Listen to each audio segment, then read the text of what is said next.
Thanks for showing up for this amazing D&D session. I appreciate you being here. I am going to let my DM, the amazing man that he is, explain to you everything that's going on and allow him to set the story and to let you know everything that's going on up to this point, get you caught up, and who knows, maybe you'll fall in love with it too. Back to him. Our story takes place in the grand continent Uthra, once the home to the most powerful and wise peoples of all races. A utopia of grandiose thinking, innovations. Magics had never been so vast or varied. All peoples were prosperous in an age of peace and happiness. But seemingly overnight, silver fog overtook the known world, plunging it into chaos. The Golden Age is now long past, and in the past 100 years or so, progress has gone backwards. Magic's lost, history's forgotten. And now the reign of regal politics now dominates the balance of the world. Kings bicker over petty landlines and disputes of blood lineage. The land is now separated by a vast magical wilderness, coated in silver fog. Only the most prominent and well taken care of roads still exist, making any towns along these roads hubs of humanity. Outside the walled bastions, the silver fog carries its own dangers, able to move the environment and its denizens, making navigation difficult if not impossible. Luckily, there are places in the world within the fog that are anchored into place. One of those locations, a bustling city called Yetta O'Dare, where we find our band of heroes. One of which is Branch, a Feywild centaur with the lower half of a large deer, using bow and spear to exact revenge on the warkin who killed his family. Calliope Moonsong, a lush Kalishtar glamour bard, the center of all attention and a friend to all. Aaron, a half-elf divination wizard with a doctorate in archaeology and a knack for map-making. Tirius Redgefist, a Satyr whispers bard, as keen with a rapier as he is aloof. And finally, Boris Steelguts, a paladin haunted by the past and seeking a brighter future. Today we recap from a few sessions ago. Our party was fighting a band of Orkin orcs, an unusual gaggle of baddies, each unusual in their make and model, let's say. The party fought a goblinoid drider that had the lower half of a tarantula, a super old necromancer goblin that seemed to be able to concentrate on multiple spells at once with unusual gear equipped to him.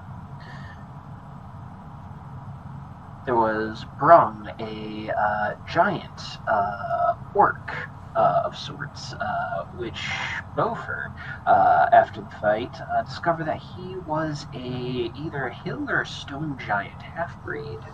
There was also a champion warkin, this one having unusually defined musculature, hyper-developed, along with a keen sense of fighting instincts.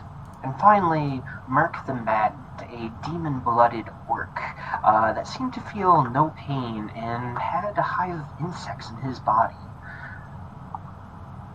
Towards the end of the fight, Beaufort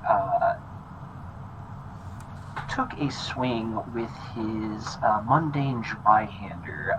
He had a holy element equipped to it. I do believe it was a divine spell to give it a d4 radiant damage, and also pumped a smite into his reaction attack, splitting Merc the Maddened in half, but that didn't seem to stop him any.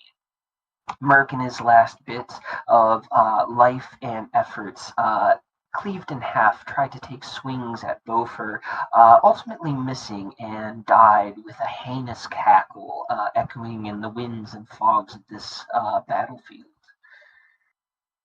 Soon after, Branch seeming to get into some sort of supernatural rage, jumps into the sky and plunges his malice spear into Brung, the giant, and imploded him with a natural 20 armor breaking critical, mixed with all of the falling damage, equaled out to a little bit over 100, I think it was 109 points of damage total, completely obliterating Brung.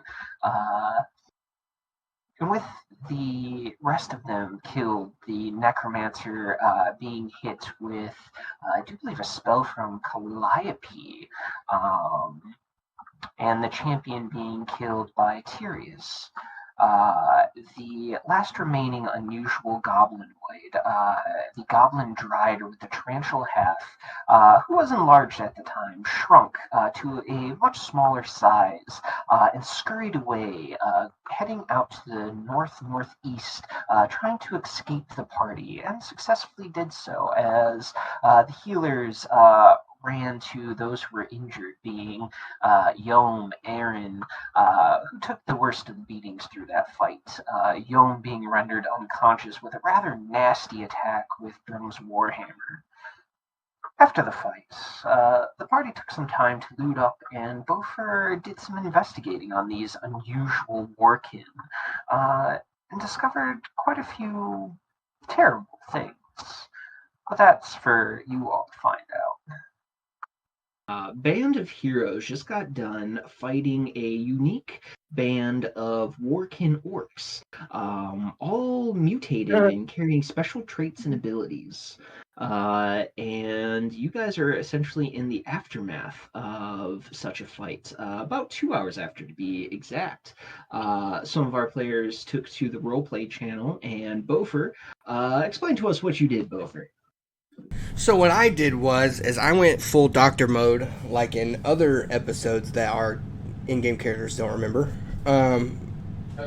But I went full doctor mode and autopsied Mr. Merc and the giant orc, and found out a ton of information, which I have written down now in my Beaufort journal. But basically, I just spent most of my time kind of bouncing ideas and bouncing, what we believe to be the case, bouncing that around with Miss Morgan, and tried to rope Aaron in on it, but I think Aaron had a more important conversation to have.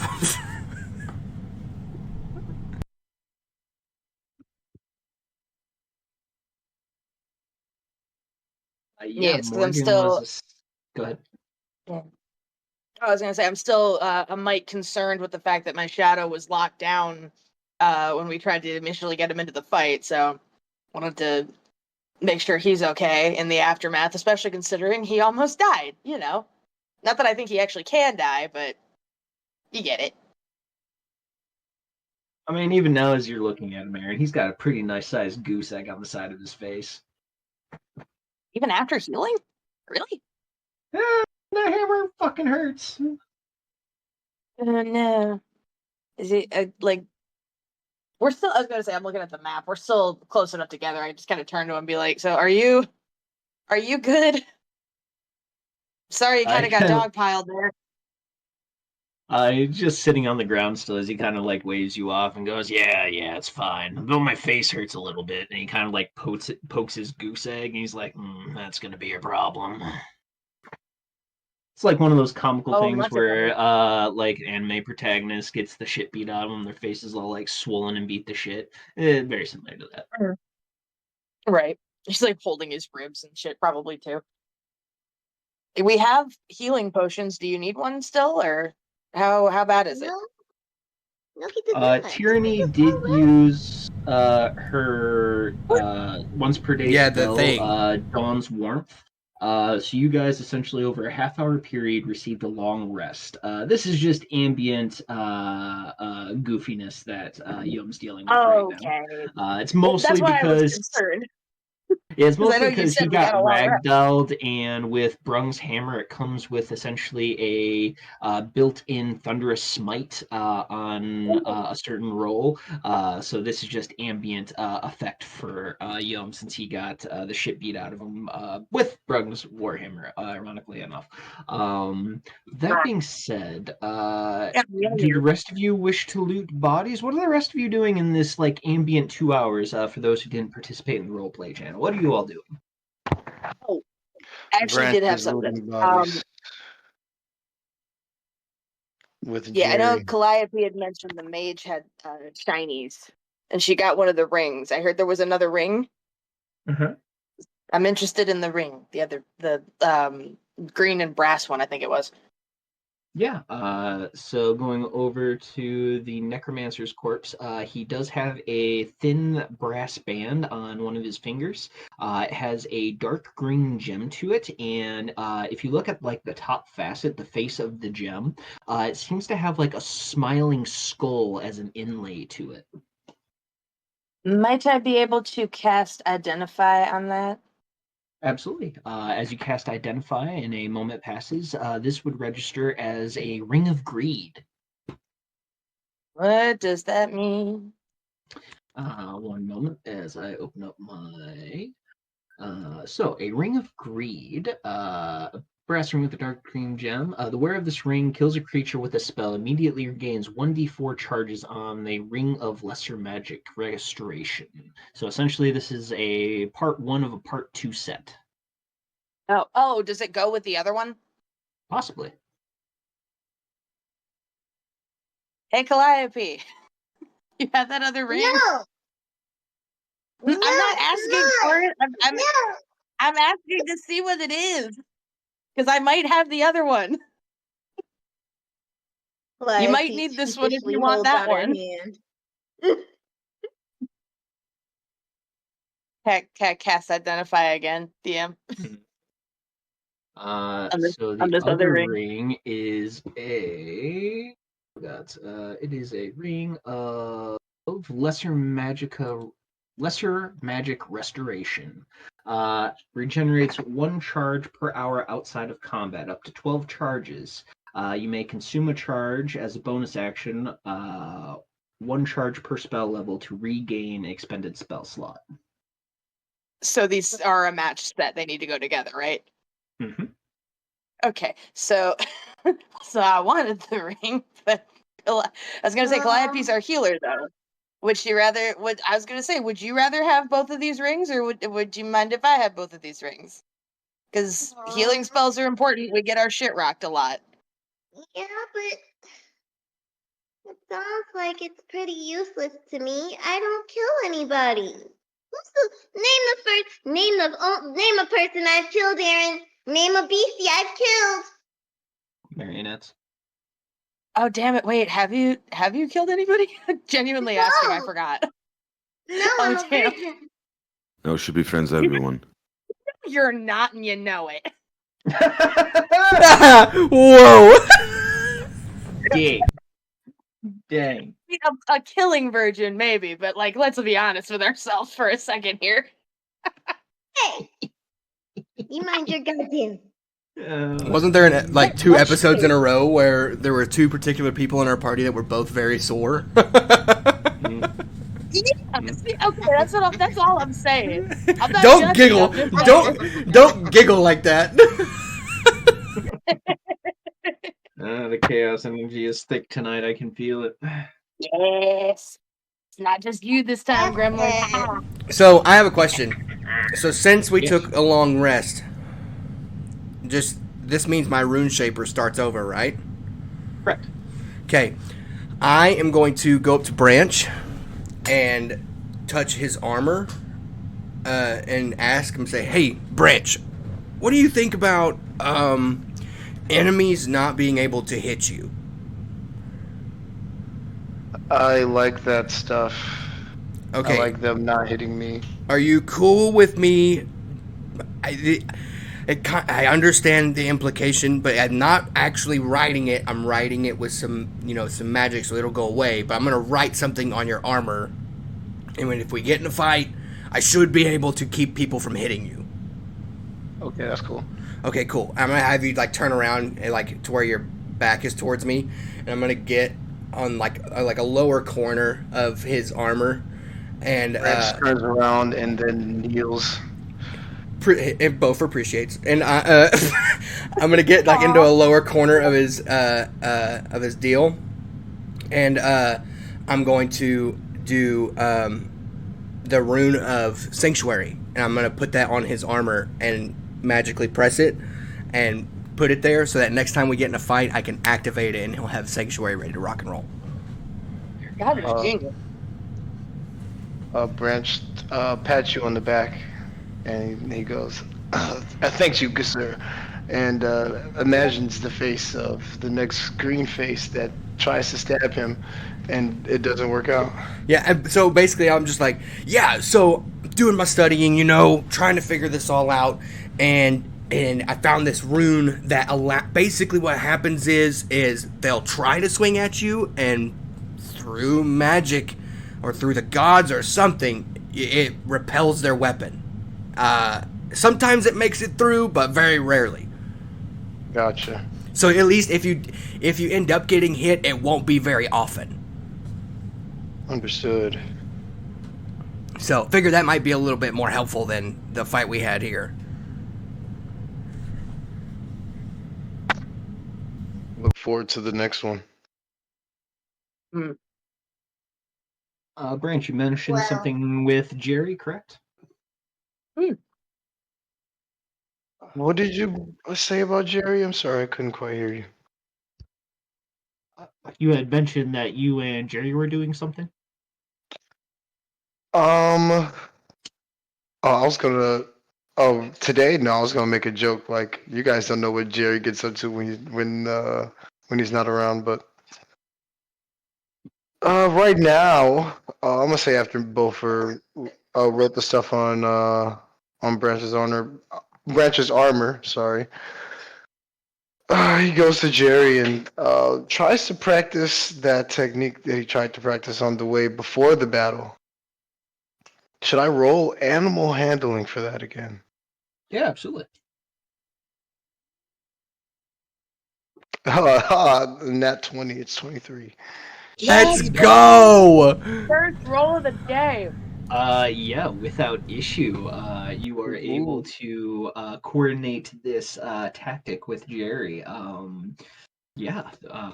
Easily one of your go-to tactics now. So the next time you wish, you can use this tactic, and it won't require any sort of second thought. It would just be an action to do so.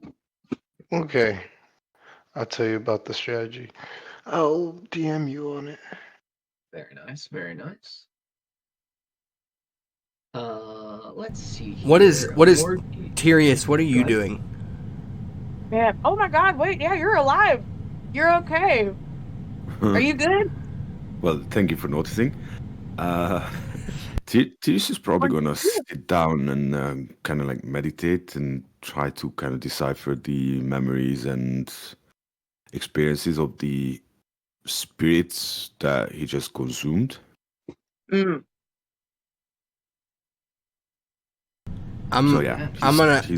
that. I'm gonna interrupt for a second, and I'm gonna walk up while you're doing this, and I'm gonna like try to like not interrupt in a rude way and be like, "Hey, Tyrius, you got a second?" Still closed eyes, but he's gonna raise one finger and he's gonna just gotta hold on just 1 second. Okay. Yes, tell me. I wanted to say I'm sorry for how the fight went down, and I'm getting better, and I'm gonna get better to make sure that doesn't happen again. What are you talking about? What are you talking about? Well, you nearly died, dude. So? I just wanted It's not your fault, Beaufort. It shouldn't be. That shouldn't be the case. And so I'm saying I failed you, and I'm gonna do my best to not let it happen again. Yeah, you see, the other day I kind of failed one note on my flute, So that shouldn't happen either, but it did. So yeah. What's your point? All right, I see your point. All right. Still, I apologize anyway. I just wanted to touch base because I know dying sucks. So, or nearly dying sucks. So I was just trying to touch base with you. Nah, it's fine. Yeah, it's fine. Okay. Commune with the dead. Okay. And then I'm gonna turn around on my heel and go, Erin, come here, and like bring her close to the bodies when she's done talking to Yom. I feel like something in Aaron is just like the Beaufort's self-esteem sense is tingling. Like she's not a part of that conversation, but she's like somewhere he's dogging on himself and he shouldn't be. Don't you start with that. No, I watched the TikTok on the page earlier today where it's like the audio of "Hey, it's not your fault." Oh it's not yeah, your fault. yeah. It's the vote for Aaron thing you did. Yeah. It's on my brain. Good lord. It's like, is Beaufort being bad about himself again? Like calling over to Tyrius? I'm just gonna go. I'm gonna go take a nap. If you wouldn't mind, throw a big plate of food. I'm kind of hungry. As you hear his stomach just go, oh. Yeah. As he crawls back into your shadow and just pops his head out from your shadow like a little shark. I kind of like when he does that. Okay, so given the circumstances, she would probably raid her rations and then just kind of look over at Beaufort and be like, I'll be there in a second. And, make sure feed the shadow, feed my own gremlin, and then come over and see what is all this, looking down at the body full of webs and holes. So what you see before you is this. You see the archaic man, both arms pinned up in an X position and legs pinned in an X position, a filleted abdomen all the way up to the bottom of the mouth up here. Everything's filleted open. All things from the inside are outside and organized. And Buffer's gonna look at you. I have my notes here. I'm gonna sit here and go, okay, so I've never run into these guys before, but I want to run something by you. So, if you look at these guys and the way we fought them, obviously there was something that seemed magical going on, right? Mm-hmm. Okay, neither one of these guys had mana stones in them. Huh. Neither one. Aaron's just like, okay, she's taking that in, but again, despite the weird, possibly DM caused sense of deja vu that she's getting, because she hasn't seen this before, has she? But it feels like she has. Weird. Okay? Sorry. No, you're good. So, she's like a little put off because that's a body that's just like open, but like also we wanted to tear these guys in half anyway, so she's not like feeling bad for them or anything. But like this is weirdly fascinating. Yeah. So she's totally taking in what he's saying. So, is Miss Morgan still standing around me with the bodies and looking at all the stuff we pulled up? Oh yeah, she is still going through bits and pieces of the giant orc. She seems to be hyperfixated on something as she's mumbling to herself. You notice that she has like a skeletal mage hand out that is taking notes in her own blank spell book, and she is just kind of mumbling to herself as she like goes through bits and pieces of this thing, just making very similar notes to what you have, Beaufort. Cool. And just further elaborating. So I point at the MERC and I say, so organs are riddled with holes, as you can see. Almost every single important organ, all your major organs are riddled with holes. There's webs holding certain appendages to the body and holding things together instead of normal miasma. Like it's straight up spider webs. I don't know what that's about. And then bugs' nests all within the chest cavity. Don't know what that's about. That's new to me anyway. And then so the bug's nest thing and this next part makes sense. You'll kind of catch what I'm saying. Some of the organs I point at, like, the small intestine. I'm like, some of the organs are like gnawed or even like halfway eaten. Like they're like something's been chewing on them. And I point at the dragon claw arm that I have like if you would have been standing around me when I did it, all you would have heard was the, and I popped the arm off, and I'm like, so the dragon claw arm was held on by the same webbing that's holding all the inner organs inside. But it's like thicker. I don't know what the deal is with that.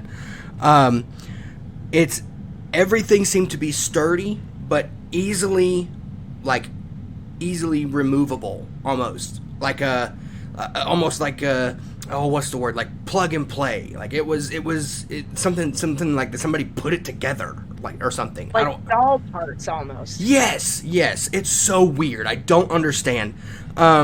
And I point to the giant orc and I say, now this one is likely hill or stone giant half-breed. He's got like stone skin. It took me quite a bit of oomph to get him cut open.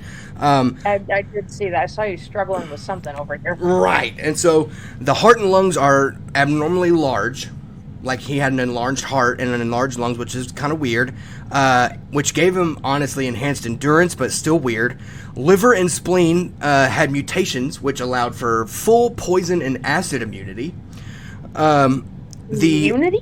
Oh, Lord. The stomach is roughly 6 times larger than normal, which is not good. Which obviously increased the appetite of the monster, but this being possessed no monostone, the same as Merc over there, and the bones were so dense, they just, like, when something dies, and you're able to pull away the muscles and the sinew that hold it all together, you can usually, because those muscles are so tight and holding to it, once you get all those muscles pulled away, you can usually just snap a bone. Could not be possible with this guy. There's no way. They're so dense. They don't break hardly with it. You'd have to give some serious effort to break one of these open. And he had like a very, what's the word? Neanderthal head. He's got like a very heavy Thick skull? Yeah, heavy brow and small head. So like almost like his skull, like the actual brain holder of his skull shrunk, but the rest of it didn't. Like face didn't shrink, all this did. So the hard part is, and I point at Miss Morgan, I'm like, Miss Morgan says there wasn't really any magical essence to this, right? Yes, there was no magical alterations to these bodies from what I can see. There are minor alchemical adjustments to it, faint traces of components and alchemical concoctions, but nothing that would have altered these creatures to this extent. It couldn't Very have been similar the to fog. how, like, a healing potion resides in the body for some time after ingestion. Very similar effects to this. So the hard part I'm seeing is, like, if there's no magic, like no direct spell casting, then what's up with the shaman? What's up with the shaman and what is I feel like, again, like we were talking about the orc and all that, but she's still looking down at the merc that is more spiderweb than man. And I don't know if any of you are familiar with the Magnus archives at all. If you are, so. definitely go listen to it at some point, but not it's just like there's a creature called Jane Prentice that like sends worms after people and they just like eat through you. That is my immediate thought looking at this guy, of just he's just full of holes and bugs and spiders and bees and shit. Like that's if there's no magic in it, like there's no way that's normal. So like the fog doesn't do that, does it? I don't know, but what I'm kind of thinking is more of like a Frankenstein situation. So creating something out of nothing, or maybe not nothing, but like out of other things that were not of the original. Does that make sense? And weren't supposed to go together. And so, right. And so, for instance, and I point at the dragon claw arm, I'm like, for instance, that's not normal. And so... No, that's not goblinoid. It's like, right. what? Right. The And hell made these things? And so, what I'm thinking, What is what I kind of took from Miss Morgan's explanation is that it's possibly like genetic or environmental, maybe also as well. She did say that there's alchemical traces, but like it could Are very you well. guys in earshot of Branch at all? Oh yeah, Oh, you everyone- guys are all in like a 10-foot area of one another. The whole party is in on this conversation. yeah. Branch Yeah, we're not just being steps quiet. in politely. He's like, yeah, some of these goblin tribes just tend to experiment on each other magically and create monstrosities out of each other. Okay, so that's kind of what I thought. I labeled it as an abomination, but monstrosity works too. Yeah. Yeah, it's I an thought it was abomination. tasted in the fog, but If killing it with fire is like where you get abomination from, that's definitely what it is. Yeah, they Right. create those. So So here's but here's how what I took. are they these? I have no idea. But here's what I took. Whenever we go back to Yetta Oldair eventually, I'm going to take it with me. I took all the infected organs, good chunky samples of infected organs, bone marrow, and the internal spider webbing of Mr. Merc here. And then I also got a couple different chunks of the different enlarged and overproducing organs from the giant orc. And then I disconnected some of his, and I pick up a femur of the giant orc, and I'm like, so if you see here, I cut the tendons and some of the muscle tissue loose. Yeah. I got some of the fascia off, and you see Beaufort kind of like wipe it as if it's like a piece of silverware, like he's trying to shine it, and he's like, yeah, I got some. Again, Aaron's trying not to gag. I got most of it off, but I'm gonna take this bone back with me too. I got bunches of samples, and not just little bitty ones. I got plenty of big samples. I'm gonna take him to CW and see what he can find out. Maybe he has, he's a pretty chemistry guy. And I look at Calliope and I'm like, and CW's kind of that guy to do that kind of studying, right? That's kind of the impression I got. Yeah. If you're trying to analyze any mythical creature, corpse, or living being, or ingredient, he's the guy. Perfect. Wait, did you want to call him now? I could call him now. He said if I found anything interesting, I could always chat. You can call him? Oh, this definitely qualifies as interesting. Yeah, call him. How many times do I have to explain? If I know your face and voice, I can call you. I didn't know that meant over any distance. I just thought that. I didn't realize that. Yeah, no, you're not safe. I breathe what you breathe. Okay, I forgot for a split second, but you know what? You're right. My bad. We've established. You know the rules, Beaufort. Okay.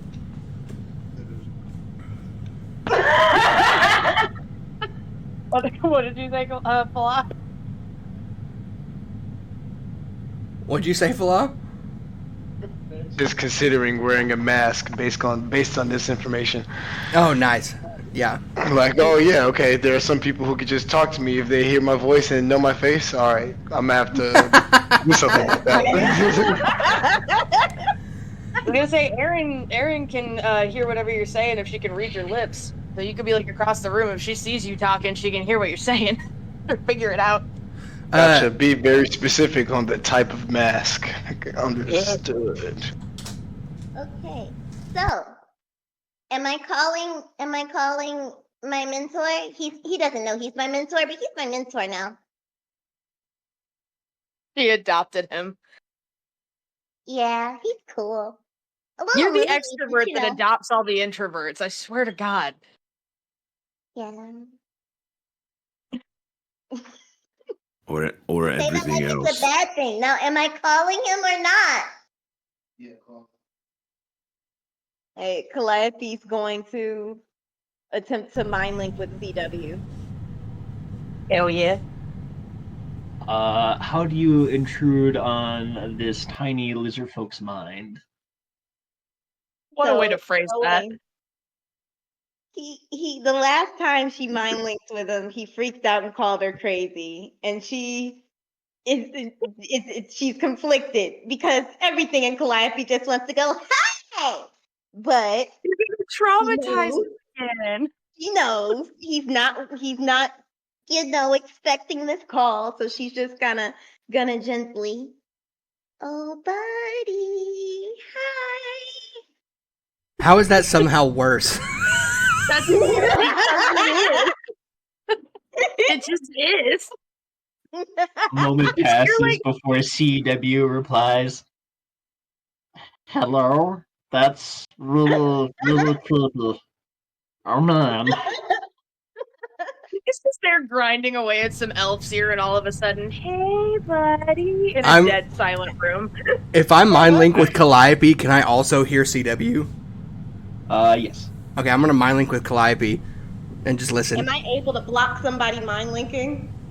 Can I feel You that? could Be like, feel his presence encroaching. You are very aware of people's presence in this state, so you can definitely feel Beaufort kind of trying to put his foot in the door and eavesdrop. Calliope looks pointedly at Beaufort. Excuse me. I'm trying to help. I have all the information here. I'm not trying to do anything nefarious. I have all the. Calliope, I don't need you. Get out my fucking head. Okay. And I get out of her head. This is all silent, we don't hear this, but we just see Calliope get real grumpy out of nowhere, and Beaufort just back off, oh boy. I'm not dealing with it. Harry just calls over, what are you guys doing? Sirius is just going to look at waddle her Calliope and ass over. saying that, gives this disapproving and kind of weird look, kind of like rolling guy. Calliope flips seriously? off. Again, You have them too, buddy. Stay out my fucking head. You get to Yeah. jump in everybody else's heads? yeah, I'm sorry. was I born have this way. Deal with it. You guys Yeah, got fucking power stones and shit. I have enough It's gonna chaos out become your here. I don't need more chaos in there. Believe me, I'm gonna stay out of there. I look at Tyrese, I'm like, I was just trying to help convey information. I have it all written down right here. Yeah. She pivots and holds both the middle fingers up to Beaufort too. Beaufort looks at you. Beaufort looks at you, and probably for the first time, he's like, you know what? I don't deserve that. And holds up a middle finger back at you and says, just do what you're gonna do. Oh yeah, Beaufort self-esteem! He's finally coming out of his shell. This man. Esteem! Calliope's gonna just toss her mane of hair back over her shoulder and just point her nose in the air. Excuse me. Now, as I was saying, she's gonna waddle her ass over to the body. Hey, have you ever seen this before? So you can't quite give visuals. You can just communicate with one another. You can't do a live stream of what you're seeing. Look at that. Offer absolutely nothing. We love it. Now watch me eat Yes. you. Yes, queen. Can I help now? No, I don't want your fucking help. She's gonna kick him first. So here's what I'm gonna do. Beaufort's gonna go, all right, fine. He's gonna underline on Beaufort journal. He's gonna underline the two things, the one that says demon-blooded autopsy and giant orc, and just hand you the book and say, read this to him and see if he understands any of this and can make any sense of it. She's gonna act illiterate for a quick second. Hold on. Let me go to your notes. Act illiterate is crazy. Act illiterate is wild. Dude, because I can't read. Once again, can Beaufort help now? Dyslexia does hit sometimes. I'm just saying. It does True. hit. It does. It do be hitting. All right. That bitch So- got hands. We're going to mentally read. Hey, demon-blooded autopsy, organs riddled in holes, webs overgrown with bug nests. Some organs gnawed and some are even half-eaten. Dragon claw arm was held on by thick. This is fucking gross.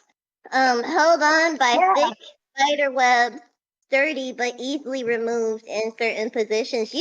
Calliope's gonna turn and look at Beaufort. You dug through this shit, you fucking weirdo. Hey, Beaufort puts his hand up and does this. It's just covered in Ah. gore. Still, Oh. Aaron Oh. again trying not to gag. Oh. And it has no monster core. Okay, the giant guy is basically the same. He has stone skin. I don't know. He's probably a half-breed stone giant. His heart, lungs, and everything in his fucking chest are too big. His liver and spleen are mutated. He has acid and poison immunity, and a super duper stomach with super duper appetite to match, apparently. And he also doesn't have a mana stone, so neither of them are magic, but they were both heavy, stupid fucking hitters. And yeah. He's stupid. He's stupid. He has a very his brain nut is tiny, and so is the space around it. But his head is big. You can almost You're feel calling him you kind big. of like nodding and like taking notes on the side as he goes. Don't know what's a milk of insect thing, boy, orc thingy. The big one just sounds like a typical, probably hill giant half-breed. I mean, there's only so much I can go off of with descriptions. I would actually need to get into the nitty-gritty and details of it all. But yeah, I mean, the Mana Stones doesn't really surprise me. Warkins are naturally born creatures, so they would naturally be missing the Mana Stones. Beaufort looks at Calliope and make sure you mention I have tons of samples to bring back to him for him to study. Okay. The autopsy. Branch interjects. Make sure he knows he's a body defiler also. I am not! Autopsy weirdo. It's autopsy weirdo too. You know that he's talking to two body defilers, okay? Listen, the rest cannot rest soundly listen. along you two. Just tell CW that the man whom he gave the yellow liquid has tons of samples for him to study and to look at. Don't tell me what to do. Please. Calliope's gonna Will you be nice? We almost died. Out of curiosity, where are the bodies? Are they in a pile or? No, they're side by side. Yeah, they're all kind of laid They're out. wide open. The necromancer is in beheaded state over here by the statue. Merc and the giant are basically in between all the party members, and the champion is split in twain behind Tyrius. Okay, so wherever they died, we didn't really pull them together. No. I just have the giant and the merc next to each other filleted out. Okay. Okay, then I would like to bring the other one next to them and look at The both champion her. or the shaman? You know what? Let's go with the shaman. No, Guys. actually, both of them. So it's like in this area. I Okay. just imagine you going over to the shaman, like lifting up his head, being like, "Does anybody want this?" Yes. And then, Beaufort heard you say that and whips his head around. Yep, I do. Yes, is going to look at both first. Like, are you done with them? What? Not quite. Give me 1 second. If you'll let me make some more checks, I'll do a quick run through of them real quick. Give make me it 2 medicine checks if you're doing both of them. Yep, gotcha. It'll take a little bit of time as well, so. That's fine. The first one is 8. Okay, we'll do that one for the champion, I guess. Because I will say that's because he's split open already, and Mr. Branch already did him in dirty. And this one's the. God, the big guy. I'm casting guidance on myself. We're talking about the big guy at the end. Yeah. That I killed. I got a 15 on the shaman. All right, so with the 8 on the medicine check with the champion, there isn't too much that really sets him apart from a normal warkin outside of his hyper-developed musculature. This guy is insanely ripped. Imagine like Jack Ripped in Hanma half. from the Baki series. He's essentially like that, just jacked to the nines. So would you say that his muscle density is abnormal? Yes. Okay, cool. Champion autopsy report. Extra dense. That's the medical term for that we'll use. Okay, and then the shaman. The shaman, looking at this goblinoid, he is ancient, to say the least, for a goblin. He is easily probably looking like he's 80 or 90 years old, which is multiple times longer than any other regular goblinoid. Huh. Yeah, they fight so often they wouldn't live that long. Yeah, he is old, wrinkled. He only has one of his tusks left. All of his other teeth are basically just tiny nubs from age. His nose is long and like hooked downwards to represent his age. Crow's feet, wrinkles, just an absolute tiny, ancient little goblin. You would notice as you're like cutting into the corpse, you're using just a normal blade, right? Yeah, either that or I would use my. Actually, no. Yeah, I'd be using a normal blade. Yeah. Yeah. So by the time you get done like cutting into like the torso and breaking the rib cage open, you look at your blade. Your blade is essentially been dulled by necrotic energy. Ooh. Okay. Oh. I'll ask Miss Morgan. Hey, Miss Morgan, you got anything for this? It is fairly common for most necromancers to have a potent necromantic energy about, especially after traumatic death. We infuse ourselves with energy from the plane of negative energy, so it's a common trait amongst most necromancers, myself included. So do you think, can I pour some holy water on my knife and make it not dull anymore? I wouldn't recommend that. It can often lead to a volatile explosion. Oh! Bringing those two components into one another on a mundane item can often lead to the destruction of such things. Okay. This creature has been infused with necrotic energy for quite a long time. Hey, Tyrius, do you have like a hand axe or something? I'm afraid not. Anybody got a hand axe? I have a dagger. Is a regular Check my dagger. bag. Yom kind of like reaches out from Aaron's shadow with a hand axe. Just a long arm just kind of like juts across the way towards you. Hey, appreciate you, S-Man. I'm gonna grab it. I'm gonna put the head squarely where his nose is facing straight up, and I'm going to ever so gently completely slice his head in two so I can get a view of the brain. The Gently brain slice someone's is... head in two. Well, I need to see. as Here's you- why. I'll make an explanation. Here's why. Because if he is casting this kind of stuff, this pretty insane stuff on other Warkin, and if he's the one who created this abomination, and I point at MERC, I want to know if he got infected with something, or if he went mad, or if he's, rule out all possibilities. So he looks normal, just ancient, and I'm going to figure out if maybe his brain was messed up. Splitting his head into two, you would see that the brain is quite large, but is pitch black. Yep, knew it. Told you. What?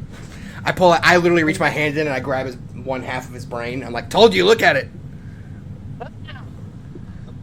Tirs is going to kneel down next to the guy and just leans forward, looking closely at the other side of the brain and smells it. Like, Oh, why would you smell it?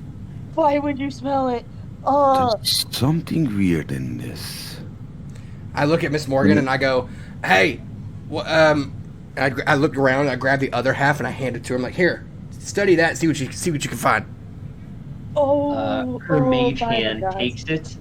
You realize that your fingertips are burning as you take 3 points of necrotic damage, Beaufort. Oh, okay. Yeah, why did you touch it without gloves? What are you doing? I don't I have would also gloves. say when you split the head and like remove the brain, there is like a high-pitched ringing noise that the whole party would hear, and there's this faint kind of like wisp of dark energy that escapes from the mind and kind of floats off into the air. Hmm. I don't love So that. is it again? What's floating in Don't love the air? Like a wisp of dark smoke. So that. How fast? do you? I'm about to say, do you think I'm fast enough to make a reaction? Reaction pertaining to what? Casting ceremony atonement. Before you cast it, is that something that I can absorb again, like the other one? Or is it like completely necrotic and even psychic that I shouldn't touch? I'll let you make an Arcana roll for it. If I atone it, maybe you can. That would be a 13. A 13. That actually beats the DC. As you look at the wisp trying to escape into the sky, you hear these whispers kick up in your ears, Tyrius, as you look at the wisp, and it kind of gets stuck by the static and redirects towards you as you, I don't necessarily want to say inhale, but you absorb these whispers and energy of this creature as a flood of whispers echo in your ear. Give me a second to look up this creature's titles. Do the rest of us see this happening? It just like flies into his mouth and nose. No, but probably what you would. Yep. I was gonna say, Beaufort reaches his hand up to cast atonement and goes, "Ooh." It's just like, Yeah. uh-oh. So what you Did would you just probably swap? see is basically him standing there. For a second, the eyes turn completely black again. Those veins run through the face from the eyes, and then all of a sudden everything goes back to normal, and this is okay. That was interesting. Interesting. Are Yes. you okay? Oh yes. And if you give me a second, I'm going to tell you who that person is. You. Oh. And then These it are goes. the titles that I just sent you. You what now? He's gonna close his eyes and like. Mm-hmm. Okay, I see. Okay. Well, he was a corruptor, so that's. Well, not necessarily a good thing, but at least he's in me now. So that's contained. He was a devourer as well. Yeah, that's not good either. Say the whole title. Come on now, don't be picky on the Okay, words. so devourer of the young, or of young. It's getting weirder and weirder. So I'm at this point, I'm glad that I kind of inhaled him, but at the same time, I'm not sure. I kind of like it. Would you like me to cast atonement on you and see if that helps you with your issue here? No. I already absorbed 2 of these souls. If you cast atonement on me, and then I turn completely like stone. Yeah, no, thank you, no. Oh, okay. All right. Let's just give it a couple of days. Maybe I kind of, Okay. Did you say cool down, go back devourer to of the normal. young? Yep. Yeah, devourer of the young. I'm gonna look at Branch and go, I'm gonna imagine. How old that- are you? How was your character? Like, You mean Tyrius? yes, like Branch just hears his name and goes, "How old are you?" Like instinctively. 25. Oh yeah, bro. I think you might get eaten. Well, I'm more concerned about the ones he devoured before he died. Was he eating kids? What the hell? That's what I was about to say. I was gonna say, I'm gonna look at Branch and go, I'm imagining that name doesn't sit well with you. Oh no, not at all. Okay. And shouldn't go well in with fact, either. Branch starts looking for the tracks of the giant spider monster. Jesus Christ. Giant spider monster that escaped at the end of the last battle. Oh, he sorry, you booked wanna go after it. that thing? I'll actually mark it. He went this way. Which way? I wasn't looking at the map. Which way did you go? Oh, I see it. Northeast on the map. Branch, I don't like that look. What are you planning? I mean, if he retreated, he probably just went to where his friends are. And Wait. you want to fight more of them after we Wait. almost Yeah. died? Yeah. Wait a minute. Wait a second. Because up to the point, Calliope checks out and was making blood angels on the ground again and asking Girl. CW aimless questions about potion making. Like, so how do I make a mana potion? And how do I make a haste potion? And what do I need to make a protection potion? Like just a bunch of This endless is not questions. big. Yeah, I but will now she's DM you like, the ingredient lists shortly. He's actually Yeah. answering her questions too. That's even better. I'm gonna grab Tyrius and Branch and kind of be like, so at two this things. point, she's bringing up. We are not going after the creature unless I make more potions. No. I got You, you. you want to go fight more? You want to go fight more? 5 of You them both won't kill almost them. Branch puts his hands up. Branch is like, hey.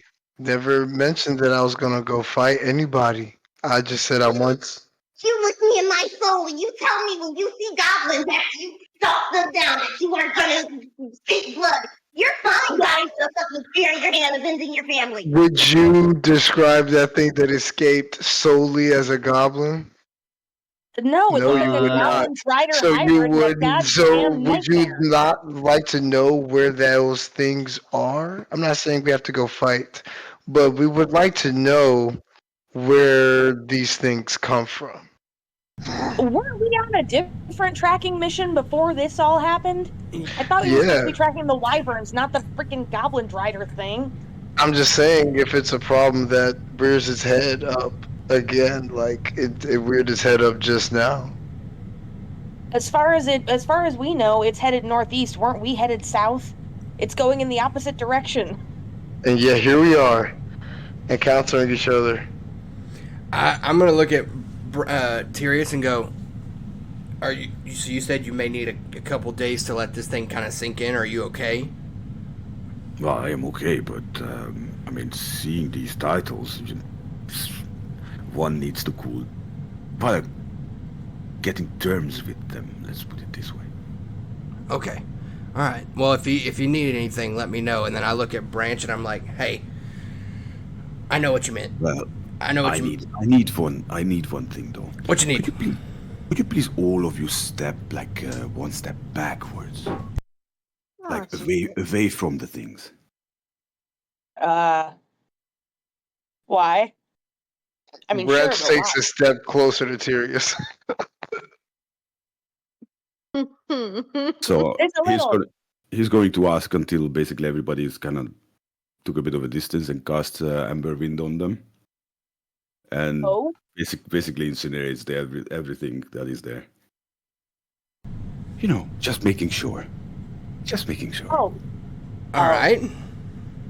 fair enough. Well, while we all move away, I'm gonna grab Branch and be like, hey, I knew exactly what you meant. Although I'm just gonna say I don't think we should go looking for it. I have a feeling it will find us. So I don't think we have to go looking for it. I think we should just stick to the mission and get our mission done, go back to Yetta Oldair where there's no more fog, and keep it pushing. Calliope has made her way back to the To the what? webs, and the webs, and she's gonna cast Mage Hand and start gathering them because that's all she wanted. I'm gonna mind link with Aaron for a second and say, I didn't want to say this out loud. Mm-hmm. it would seem that these creatures were being maybe not controlled, but heavily influenced by the shaman, or at least the creature with the highest intelligence and highest amount of brain power. And so I think next time if we run into a group like this again, we all need to target. Like, don't worry about the other things. Go after the thing with the most intelligence. Because I feel like... That's usually the way to go. Yeah, because I think that was where this whole battle went wrong as far as strategy goes, is we went after the big guys because they were going to, they got the big hammers and the big swords, but the guy in the back just watching everything, I mean, we may have to start paying, I mean, if I have to do it, I'll do it, but we got to start maybe paying attention to who's got the more brain power of the group that we're fighting. The foot soldiers are nothing without a strategist. Right, you get it. Yeah, no, I understand. But also, Morgan and Tyranny stayed pretty well out of the fight. They claimed they were protecting us, and only when they dropped their protection, we encountered these things. Right. Does this mean that throughout all of our journeys in the fog, the reason we haven't run into much is because those two have their hedge of protection, number one, and number two, if they were to have fought, what would the outcome have been? Like, why did they stay out? It just seems it would weird. have been complete and utter annihilation, as Tyranny kind of floats above you. Still, She can read minds? Oh, this was in minds? Yeah. Well, yeah, she can read minds. It's not a big deal. You're surprised? I haven't seen this. Is the whole this whole campaign. I have not gotten in Tyranny's head or anything. I don't think, not to my knowledge. I didn't know that she could do that. Well, I don't know that you could get into hers, but yeah, she can definitely get into yours. Oh, great. Lovely. That's not. I didn't know she could do that, but I figured she could probably do. That's not a surprise at all. Surprise to me. She's insanely powerful. She's a demigod. I just assumed That's she could fair. do anything. Yeah. That's fair. But no, it's just strange to me. Like, you drop your protection, but you can't fight. That doesn't make. I just didn't understand that. It seems strange to me. Not strange in a bad way, but just strange. I didn't understand it. So, Morgan did. She did. Morgan control Morgan did throw a she counter jumped in. spell out there. She also overtook the, I think, 8 The undead undead. that were raised. That's She right, actually, yeah. absorbed those. Like But monsters Tyranny do. kind of floats down and goes, "There's a delicate balance that we currently have to strike. I can either be overwhelming defensively, or I can be annihilation incarnate. But we are trying to keep our characteristics really low. We are trying to be stealthy, and unfortunately my abilities, let's say, are rather flashy and draw a lot of attention, as she kind of points up towards her spell that she used earlier, Dawn's Warmth, which essentially is a miniature sun floating above you all, healing you all with radiant energy. Right. It tends to draw attention if I go a little overboard, which does happen from time to time. Aaron's just squinting at this little baby sun above, yeah, I can imagine you draw a few eyes. Well, and it faded about a half hour, 45 minutes ago. So. But I mean no disrespect. I was very confused. If you drop your defenses, why does your offense drop as well? I didn't understand the correlation. Because you her offense draws misunderstood. attention. I can be either offensively powerful or I can be defensively powerful. If I turn one off, the other one goes into overdrive. Oh. Would you care to see as she prepares a fireball in her hand, as you see a teeny tiny little flame emerge from her fingertip? I could demonstrate if you wish. Actually, Beaufort gets out his notebook and is like, I mean, if you're willing to let me write it down, yeah. I mean, absolutely. We are not casting fireball. Oh my god. Well, there's trees over there. There's trees over there.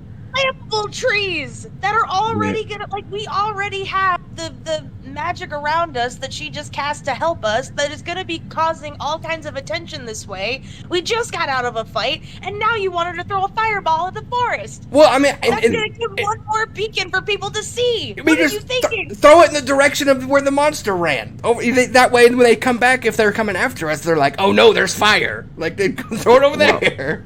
Quiet, Or that quiet, could be Frank. like lighting a campfire. They see the smoke, and then they all come running. He could have gone for reinforcements. Yeah, I'm with Boffer on that one. So it's a fun demonstration. So We're not going that way anyways. Yeah. Oh. Well, wait a minute. No, we have to come back that way. Never mind. Yeah. We have to come back. See? Thank you. Thank you. Maybe next time, Tyranny. I'm sorry. Will you stop? Look, What am I look. supposed to do with this now? As she holds like a little fireball in her hand, she's like, I guess I could, and she like snuffs it out as you hear like this buzzing noise in the air suddenly just vanishes, gets real loud, as if she's like condensing it to detonate on itself, and then just fizzles out. Yeah, you wanted that thrown anywhere near. That's you. Oh. What? I mean, look. I hold my notebook up at you, my journal. I'm like, I enjoy collecting data, and honestly, I don't have much about Miss Morgan or Miss Tyranny, and I'm sure they would love themselves documented in a very enlightening way.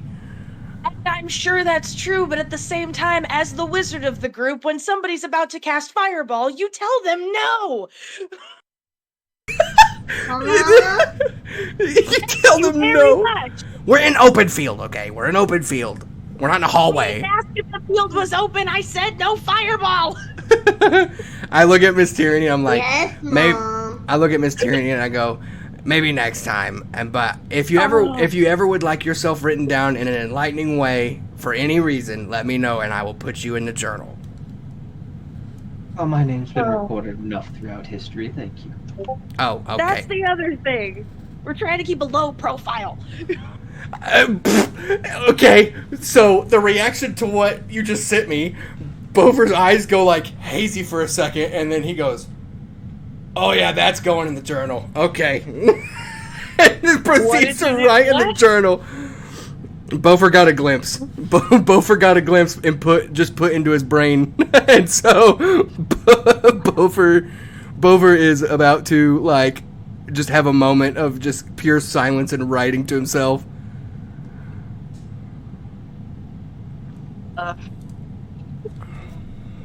Aaron's stressed out, man.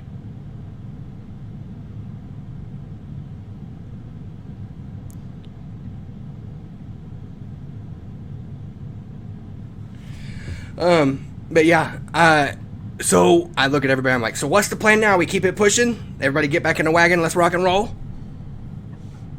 Is the wagon still there? The last time we left the wagon, it was on its side, and our friends were abducted. The last time this happened.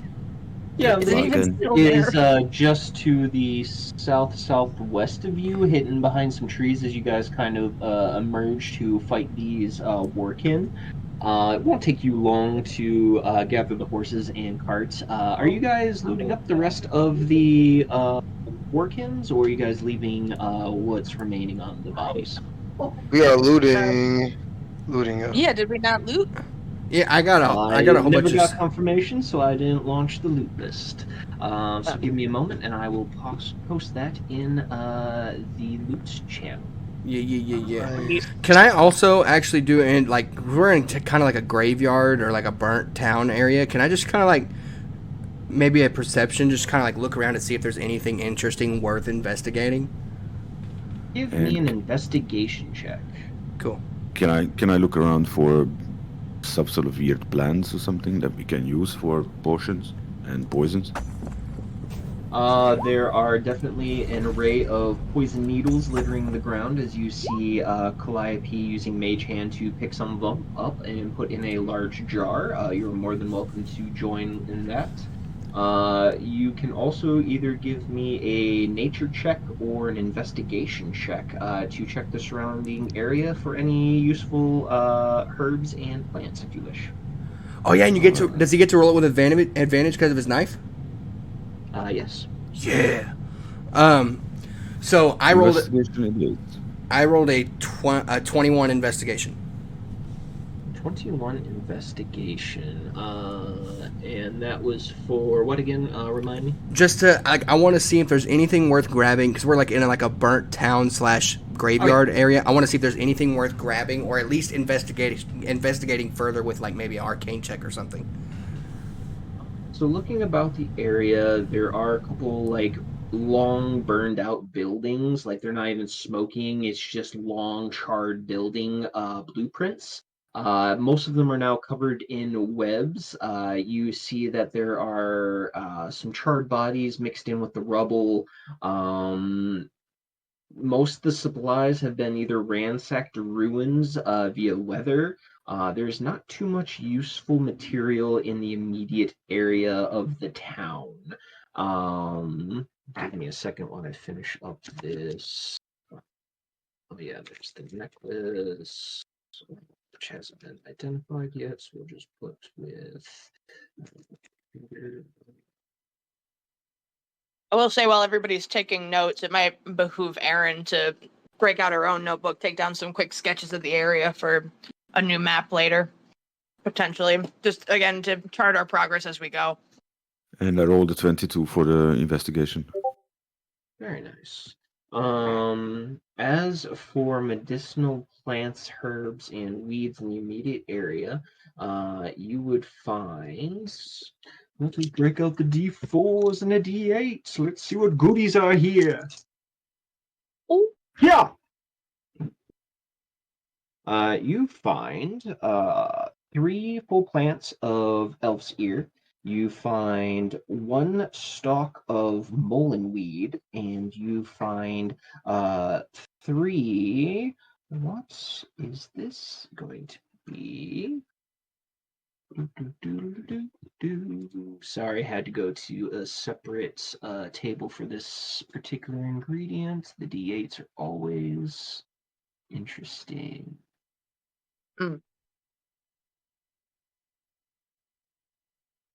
You would find a bundle of bright blue flowers. These would be moon lilies. Moon lilies? Sounds fancy. Can you repeat the after the elven ear? Mullenweed. It is a common pain reliever. Most people can smoke it or grind it and smoke it, and it relieves like minor pains. It's also a fever reducer. And that was 2. Found Tylenol. Handful of it. So I'll pipe up and go. I already looked into the hammer, just so everyone's aware. It's gonna take 2 people to lift this thing. It's gonna take 2 people at least to carry this thing. So I don't know if I would like to have it to make something out of, but I mean, if nobody wants to help me lift it, or like if we don't want to lug it around in our wagon because it's that heavy, then by all means we can leave it here. I don't care. We might not have to put it in the wagon. Miss Tyranny, do you still have that pocket of holding, that pocket dimension in your sleeve? Oh, always. Never leave home without it, my dear. The one that, by the way, just again to remind the party in case anybody forgot, the one that, what was our cat's friend name again?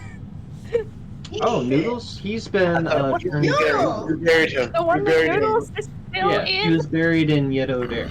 We buried him. Yeah, he's buried. Isn't We did bury him? red? We buried him. Oh, I thought we didn't bury him. It was right. It was right. I mean, yeah, you forgot, but it's not out of character. You forgot for reasons in game. Also, yeah. Oh, my bad. Okay, never mind. We turned his Yeah. body in, and then y'all got interrogated, and then remember. Then I'll say So Aaron forgot and I forgot. I'll say, well, Miss Tyrion, if you wouldn't mind, can you lift that hammer? I mean, I don't know how much, muscles you've She got going doesn't on. lift things. Look at her. She's pretty. Well, Pretty I people don't. There's don't only lift one way to hammers. be sure. And she like walks over to the giant orc and kind of like looks at the hammer. Kind of takes her long fingernails, kind of rakes the shaft of it before she grabs it firmly, and with a light kind of she lifts it up with one hand and kind of props it on her shoulder. Huh? I stand corrected. Bofer Okay. is standing. He looks like Okay. he looks like the mask when his mouth rolled out and like onto the And ground. get the floor. He's Yeah. like, Miss So you Tyrion, see, Miss Tyrion, you see- have to know. You have to know. That is absurdly impressive. Thank First you. knows. As she quickly kind of like holds it like right up in the air, like balancing it vertically with one hand, Okay. and she lets go as it vanishes into her sleeve. All right, that was some showing off right there, but I appreciate it. Oh, Bofa, have you wanted never her realized to who I fire a am? fireball at you. I know glimpses. I know glimpses. You wanted her to throw a fireball at you. You see? You see how That's powerful why- she is? well, that's see why why- that might have been a bad idea? It's like It's just a bad idea. It's not just a bad idea. It's not a bad idea. It's never a bad idea to allow someone to show their true strength. It's never a bad idea. No, but it is a bad idea when it's fireball. But It's a bad idea if it's tyranny launching the fireball. To be clear, regular fireballs, they aye. Tyranny's fireballs, yeah. No, don't do that. Don't Well, do that. Bofer says, well, whenever we get back to Yetta O'Dare, if you wouldn't mind helping deliver that to the Smith's house, to the Smith's place, so that way I can work on it and try to make something glorious out of it. That would be really helpful. If you melt that thing down, you can probably make something glorious for each of us with enough of it. Yeah, that's what I'm getting at. Yeah, Seems big enough. Oof. maybe I can create something that allows us to communicate with each other at all times. You mean like sending stones? They make those. Right, but I'm talking about like not a stone that you have to pull out of your pocket and activate. I'm talking about something that's closer to what me, Calliope, and Tyrius can do. Oh. I can do anything. I believe you. No, Bofer's truly amazed. He's like, I've never seen anybody who. This is not a moment of like, how did this woman do that? It's a moment of, I've never seen anybody not absurdly muscular lift something that heavy. So Bofer's just like, kudos. Like, that's impressive. And Erin, for her part, is just like, I'm sorry, I'm sorry, I didn't think you could do it. I just assumed because you were such a pretty lady, you have people do that for you. One time I did, but that was a few centuries back. Makes sense. So, on my 21 investigation, I didn't find anything in the town area that was worth, like, snatching up. not particularly, no. It's mostly just a small ruined homestead, essentially. Probably a grand total of 3, 5, 6 buildings total. The village itself didn't even have a temple or anything. Okay, would you say that I'd be able to get some of like the charred wood for like charcoal and making other things out of it? Absolutely. Cool. I'm gonna break. Yeah, if you want to pick up like charcoal scraps or pick up like nails from buildings or any like metal materials like handles from like door frames or anything like that, easy enough. Just throw me a DM of particular items that you are looking to pick up. Cool. Yeah, I'll do that.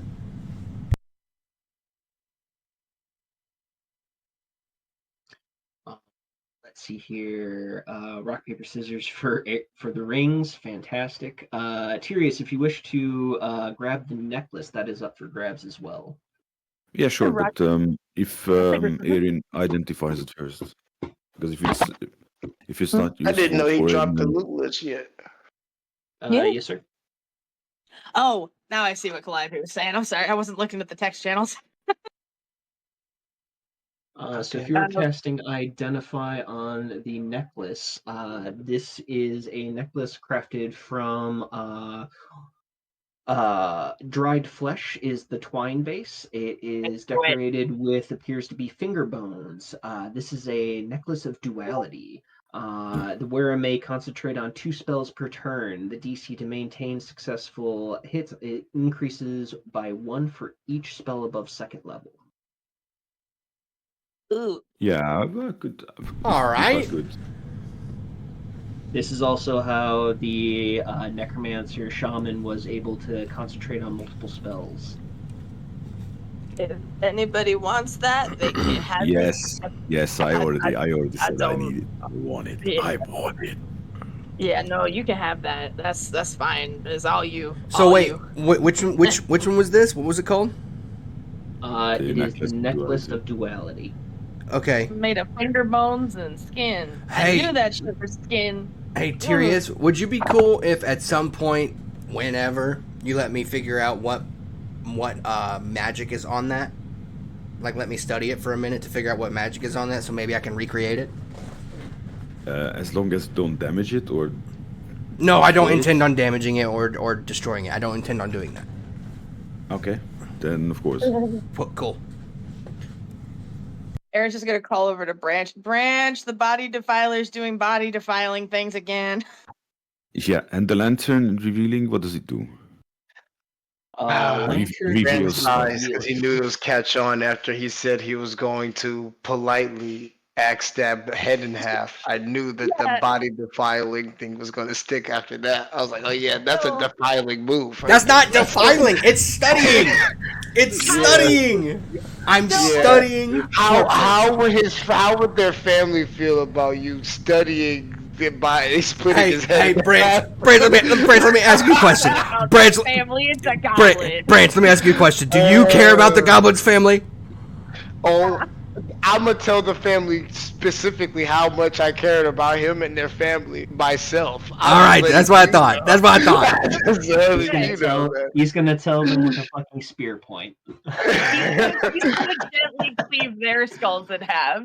Exactly. Your example. Exactly. Like look what he did to your husband, and then do it. Like I can't believe he did that.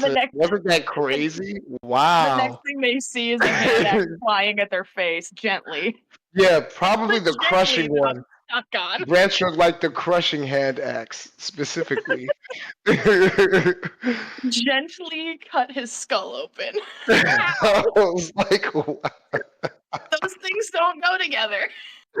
I'll DM you the lantern of revealing technique. I will also. I'll ask Miss Tyranny. I'll say, hey, Miss Tyranny, would you actually mind grabbing the scimitar and the hand axe as well as the hammer, and whenever we get back, helping me get them to the smith? Oh, sure. Sherry has Brung's warhammer in her sleeve. As for the cruel scimitar, it is just a normal scimitar. Outside of its savage construction and magical abilities, it is just a normal one-handed sword. Would I be able to tell, like, what kind, after I've done, let me go back and let me read how much studying I've done. I think it's the 5. cruel scimitar is essentially a slashing weapon that has an enhanced necrotic damage buff. Okay. The blade itself is themed after having like a chipped and rusted blade, so as the blade cuts you, bits and pieces of that rusty blade break off into the wound, creating that necrotic damage. Okay, so what kind of metal would you, just rotted steel maybe? Give me, what would this be? Give me, I guess this would play into history for you, being a dwarf. Okay. 17. 17. This is definitely some sort of brittle steel. You can't quite tell, like, just off, like, the pattern and the color of the blade, just because it is so fucking gnarly and gross. But it's definitely an aged steel sword of some sort. Okay, and what about, is the hand axe made kind of the same thing? The hand axe is made out of a much harder alloy. It has kind of like a dark, it's almost like a dark brown-green hue to the axe. It is definitely an orcish-made weapon. Could be orichalcum, you're not sure. Okay.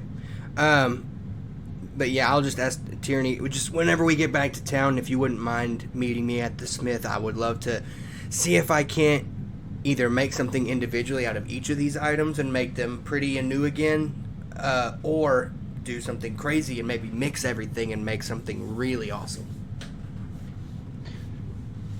Morrigan kind of steps forward and goes, well, if no one wishes to use the scimitar, I will. And she grabs it and puts it on her belt loop, tying it onto her waistband.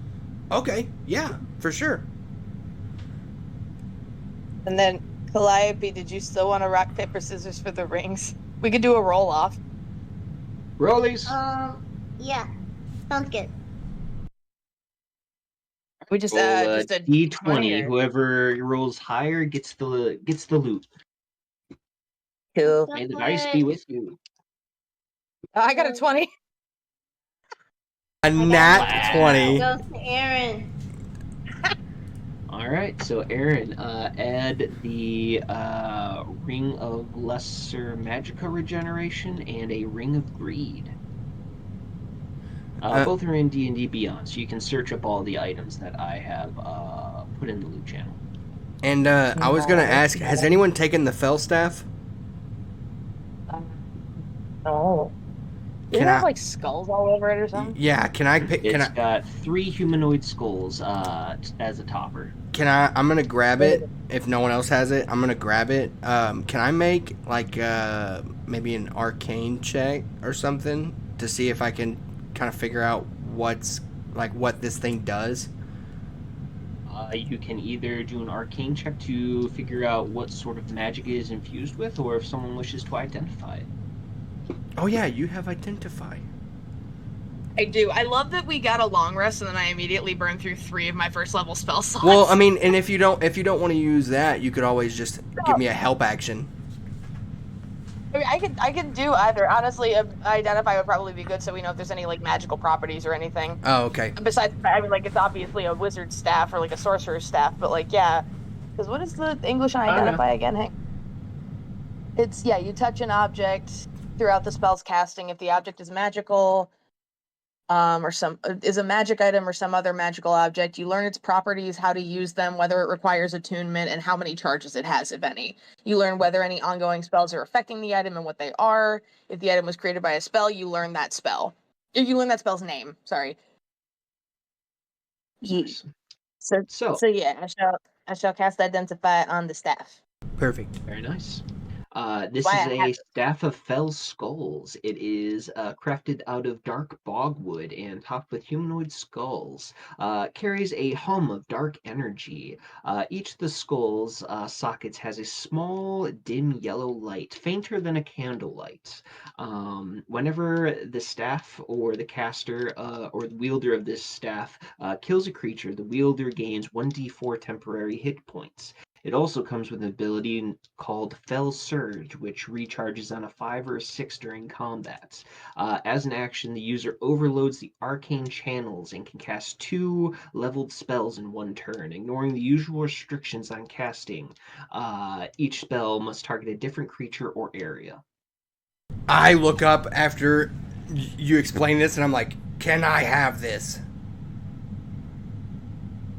Aaron's just looking at the skulls on the top of the thing, be like, "It's all you, dude. I don't want that." Yes! Beaufort gets so excited. Beaufort, where his sword used to sit on his left hip, he's gonna like tuck it into that little loop on his belt right there and tuck it in and kind of like push it towards his back. The staff's twice as big as he is. Yeah. It's actually a small staff because it's goblin. Using it would probably equal up to maybe a slightly larger cane than what Beaufort would normally normally use. The Yeah. skulls would probably be just above his hand if he were to use it as like a walking stick. Nice. I'm gonna look at Miss Morgan. I'm gonna say, hey, question. If I cast a spell that would atone something that is necrotic, would it change the properties or obliterate the object? In all honesty, it would likely depend on the potency of the spell that you use versus the potency and properties of the staff. It'll essentially be a battle of wills in a matter of speaking. So if I could outwill the object, could I change the properties of it? It's a probability, but it comes with its own risks. You may destroy the item, or it may even react violently. Okay. Maybe this is a project for next time. Just a thought. Just a passing thought. Because you mentioned the holy water coming in connection with something like my knife like that, and I don't want to do that. But if I were to... I would warn you, that item has likely been attached to that goblin shaman for quite some time. It will likely hold a very dark taint. Will it affect me And if I... again, like looking at it, just like, Is it going to affect me if I use it? That sounds disgusting. Are you evil at heart? No. I don't think so. Then you should be fine. First thing I'm doing when we get back, I'm casting atonement on this thing. This thing's gonna get it for real. Alright, let's get in the wagon, let's rock and roll. Good question. What's so crushing about the crushing hand axe? So it deals an additional d6 force damage on hit. And if the creature is either smaller or larger than you, it must make, I do believe, a strength or a con save and or be repelled 5 feet away from you. Yeah. So it essentially gives you a passive crusher feat. Oh, nice. Nice. Yeah, Branch put that in his pot in his bag. Okay, yeah. Okay, cool. I will say I also need to, I'm gonna get regular water, not holy water, and clean the hand axe from Yom. And is he still visible, like off like a alligator, perching from the water? He's just like lurking in Aaron's shadows. You'd probably see like just above his nose, you just see his like eyes, cheeks, and head just kind of like bobbing out from her shadow. Cool. I'm gonna go in the water. I'm gonna walk. This is more interesting. I'm gonna walk up and dangle the knife over the top so as to not like just drop it on him. And I'm gonna mind link with him and say thanks for the help today. It just kind of like nods as he reaches out and grabs the hand axe and goes, Yeah, don't mention it. Throw some extra food my way though, if you don't mind. That'd be great. Oh yeah. I think I have like 2 or 3 rations, and I'll just. Oh yeah, I gotta. He getting them calories today. I got son? 14 pounds of rations. Yeah, I give him. I give him 7. There you go. I give him 7 pounds of rations. So here you go, buddy. Good lord. He just reaches up like you're handing him like a giant nugget of gold. His eyes wide as he grabs the rations, just kind of like nods and just sinks into the shadow. Aaron, you would hear furious nomming noises. Oh, I also have 14 pounds. Wait, no. Okay, wait. I misread that. I thought rations were a pound each. They're not a pound each. They're 2 pounds each. So I give him. Yeah. I give him 3. Mm-hmm. So I give him three rations, which is still that's 6 pounds. That's 6 pounds of food. Yeah. He's a hungry boy. It might last him 5 minutes. It might. He's a growing boy. I give him 3 of them and say, "There you go, buddy." Like I said, he takes the rations wide-eyed and just kind of like nods and sinks into the shadow. Aaron, you would immediately hear crunching and eating noises from your shadow. Lovely.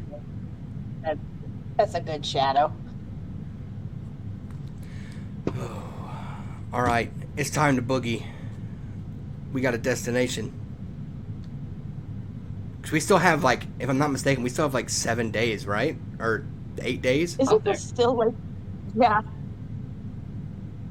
We still have like 7 or 8 days before we actually reach our target. So, with that, as you all set out, can someone give me a survival check? Oh. Who's got the best survival? Probably I got a me, plus so I will be 4. going for. I have a +6. Oh, let me see how much I got. Hold on. Survival is +5, so if you want to roll for it, you can. Yeah, go, Beaufort, go. Okay, I'm gonna roll it, and I'll cast guidance on myself as well. Bardic inspiration too. Is it a D6? 6 and a D4. Yes. Oh, yeah? 13 plus 9 is 22. 22 survival check. Very nice. Well done. Yeah, as you guys quickly load up, get into your positions, and begin hauling ass back south.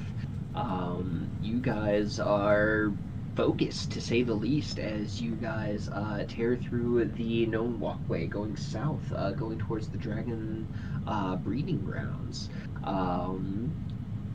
Let's see here. When did I say the day was?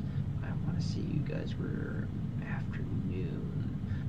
With the 22, you guys definitely eat quite a bit of mileage. As you are all setting out, the fogs are still this constant kind of like shifting wave across. It's not necessarily moving super fast or is stagnant. It just has this gentle kind of shift to it.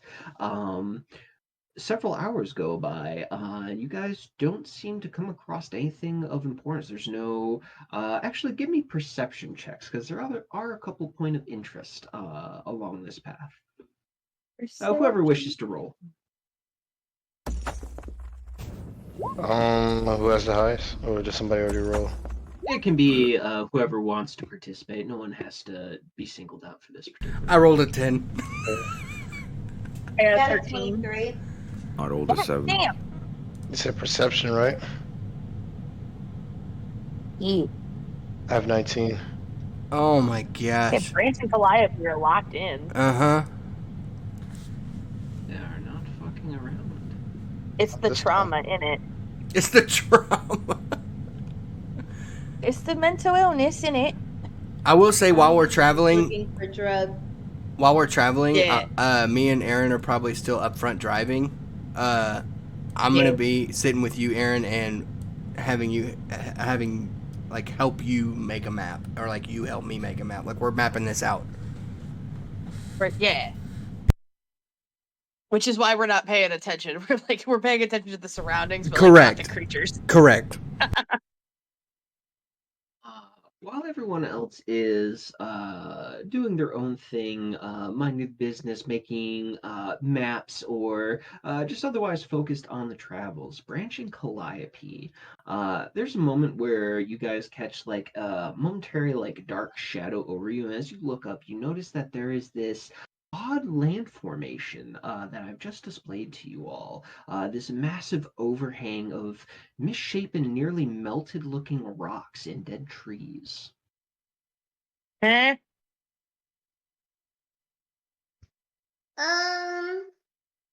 What the fuck is that? What? Aaron just kind of looks up like, oh. Huh.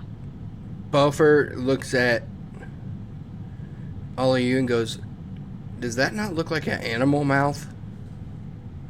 That. I mean, above board, this looks like a shark mouth. But I It don't looks know like if an Beaufort's ever ran Alaskan into a All right. Not the Alaskan bullworm. I thought it You're looked the only one who like was a thinking it, right? malformed rock. Oh, yeah, that too. It's an Alaskan bullworm! I'm gonna look at all of you and go, do we sit and marvel or do we keep going? Is it? Well, hang on. So, is it just like a weird rock formation, or does that look like the entrance to a cave from what we can see? There is no cave entrance. It is just a very odd and misshapen land formation. From where? Mushroom? No. Can I do an investigation check on it? Can I do? I'm not getting up from my seat. I'm not getting out and looking at it. Can I make a perception to see if I see any cool metals laying in there? Give me a perception. And Calliope, what did you say? I'm sorry. Oh, I'm looking for drugs. You think you got magic mushrooms? Give me a perception or investigation if you're going to take a few minutes to really investigate the area for anything that might be here. Give me an investigation. If you're just doing a quick lookabouts, give me a perception check. I got a 21 perception.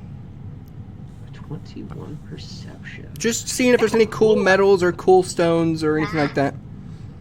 Any shinies? I'm Mm-hmm. gonna do investigation real quick. I got an 11. I got a 10. Never mind. Right. So, My bad. Bopher, with the 21, you do notice that there are some quartz crystals laying in the kind of crevice of this particular formation, closest to the road, but like in the very bowels of this land formation where the overhang is the deepest. With the 10 and 11, the two of you, and Tyrius, you guys would notice that there are a lot of mushrooms in this area. A lot of various species. You see red cap mushrooms, you see edible brown mushrooms, you see blue caps, you see fungus growing off of trees, you see turkey tail, you see oyster mushrooms. It is this smorgasbord of just various mushrooms in this area. Huh. Calliope. Is that normal? It's Serious. unusual to have so many species growing in such a close area. Would I do an Arcana check, perhaps, Sure. for the area? Okay, I'm gonna do that. Well, I assume Calliope and Tyrius can. That's another So- 10. Well, Never mind. Can I do an Arcana check after her, I guess? Yeah, sure. My bad. The Okay. wizard is having a long day. What you looking at? And it's a Oh my 26. At 26? Oh my gosh. You're embarrassing me. My God. With a Damn. 26 Calliope, this area does have a strong magical feel to it, specifically from the quartz crystals that Bopher is currently excavating. I was and about from to some say, I'm small grabbing points those. around the mushrooms. You do see that there are small rings of stone. You would recognize these as fairy rings. Oh no! Wait, No! wait. Don't touch the mushrooms! Sirius, don't touch the mushrooms! Sirius, don't touch the mushrooms! Sirius, Aaron, don't touch. Nobody what? touch the goddamn mushrooms! Touching anything. Wait, what? Since when do you not like mushrooms? Oh, I love mushrooms. Aaron, they're delightful. They're tasty. They're filling. They're high in protein, and they get you fucked up. Mushrooms. But these mushrooms, these are fairy mushrooms. Oh. Oh, yeah, no, she's right. Yeah, no, yeah. How many quartz stones or maybe poundage of stones do you think I grabbed and the amount of time it took her to figure that out? Roll me a d4. Okay. Oh, no. Oh, 4. no. You have 4 baseball-sized pieces of quartz in your hand. Oh, yeah. They are Maybe just- slightly unusual in shape. They don't have like that pristine prism look to it. They're kind of in their raw form, and they have like a whole bunch of like mini jutting crystals out from the main body. An unusual quartz type for sure. Bopher's gonna walk up as you're saying this stuff about fairy mushrooms and go, "Look what I found! Look at these freaking stones! Look, can you imagine all the cool stuff I can make with this?" Aaron's just gonna look at Calliope. Press her hands to her face like the Home Alone kid. Yeah. What? Branch notices and goes, she doesn't usually make that face. I think we need to get the fuck out of here. I've seen her ruefully chase Branch? mythic monsters. I've never seen her make this face before. What'd I do? What happened? What'd I miss? Branch? Aren't you from the Feywild? These are your people, right? What do we do? Whoa there, what is that? No, I'm joking. From the Feywild. You lived in the Feywild. Don't make this a thing. You lived in the Feywild. This is your territory. I'm asking. The Feywild is your home. You would know. Oh, I'm dead. I do have +2 in nature and +5 in medicine, so I might know these mushrooms, but You have a +2 in nature? I do have a Aren't you a- Branch. So this feeds into your backstory. Aren't you So a if you ranger? wish, you can roll me a history check. You'll have a much lower DC. You could also roll a nature check. The DC is pretty low for you. I'm gonna roll Guidance. Add a D4. Nice. Also, isn't Tyrius also from the Feywild? Or do I have that wrong? Yeah. Believe so. Yeah. Yeah. Tyrius, what do you think while Branch is thinking? Because we could Guidance +4 plus. is guidance D4 or D6? D4. D4. D4. Thank you. Well, what he thinks is, why is it a problem 15. that the mushrooms are surrounded by elven? Well, not elven. Was it fairy? Yeah, fairy mushrooms. So, just making the DC for this. This is specifically a changeling fairy circle. These circles are very mischievous traps set by pixies and fairies. If people were to walk through them in single file, there's a chance that people may change their race. A mischievous little trick. Literally is just asking what the problem is. Wait. So you say all that stuff, and I'm like, wait. Was that on these stones too, or just the mushrooms? You say that again? Tyrius is so considering it. I was like, was that What? was the fairy thing on the mushrooms, or like just the mushrooms, or is it on this too? Well, I think the whole thing is a trick. None of us walked in a single file line, so if we stay scattered like a bunch of berries, we could collect all the mushrooms. Or we could leave before we piss off some fairies. Mushrooms. You're They're right. fairy mushrooms. I know They're you're trap right. mushrooms. But Aaron, you don't understand. Sober life is hard. Girl, do you really think I don't understand that? I know how stressful sober life is. How long have we been walking together? Our lives are stressful. To be However, fair, there are a few bottles of wine in the cart. I don't know if you all remember that or not. Yeah. Also, no one. Also, no one. Isn't it like No one answered my question. Is it on these stones, yay or nay? I think the whole thing is the trap, Beaufort. All right, and he throws them back in where he got him. He's like, nope, not dealing with it. It's just that there is a trap at all. You know what I mean? Yeah, I'm not dealing with it. As much as I would love to have quartz to make some really like nice jewelry for everybody and stuff, nope, not dealing with it. We'll what would I find you roll? some nice quartz elsewhere. Can I roll investigation to see if there's like somebody watching us or something like that? Perception. What would That was that my be? next question. If you wish to roll a perception to see if anybody is eyeballing you, absolutely. You still have guidance. some pixie? I'm gonna need that shit. Jesus Christ. Oh, I have my portents back, don't I? Yeah. Yes. God damn it! I got a 9 on that perception. I got a net 20 for perception. There you Holy go. crap! Never mind. My God. Tyrius Branch, with you the do not assist, see let's go. anything. The fog seems to be obscuring your vision, and you just don't make anything out. Tyrius, with a natural 20 looking about, from various points in the nearby woods, you could swear you see forms move out of your field of vision just as you like sweep over the trees. You see numerous things hide behind the stalks of large trees, just gently moving out of the field of view as if they're hiding. Yeah. Okay, guys. Here's the thing. There's a trap, right? or assume. Yeah. Assume. And they're the guys who said it. So. Huh? What? I Im- look at immediately looking where he's pointing. Yeah. I look at Tyranny and go, fireball. Oh my God, Bofer! I'm completely up for it, but I'm not sure we need it really. I think if we leave now, we will be fine. All right, let's go.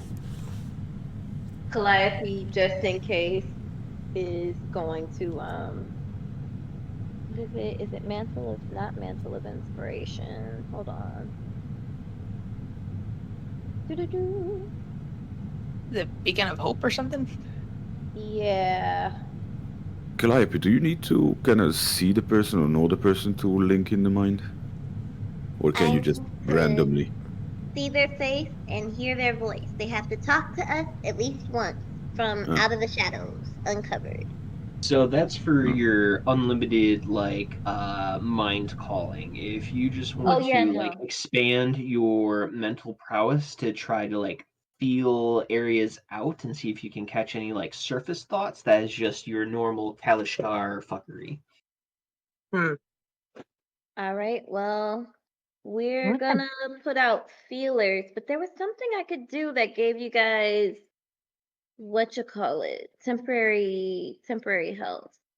It I could should be in cast your it on features and traits, if anything else, if it's a class ability. Do any having had them pointed out by Tyrius? Do any of do we see them? No, they No, just the woods it's are completely Yep. still. There it is. Huh. So I'm going to cast Mantle of Inspiration, and I can cast 5 temporary health on 5 creatures. So I'm gonna cast. I'm gonna just give everybody but me 5 extra hit points Too or 5 polite. temporary health. You can Sweet. give 1, 2, 3, 4. You can give the whole party, including yourself. You would just be missing out Morgan and Okay. Tyranny. Oh they don't well, need- then all of us then. Very nice. Yeah, they're fine.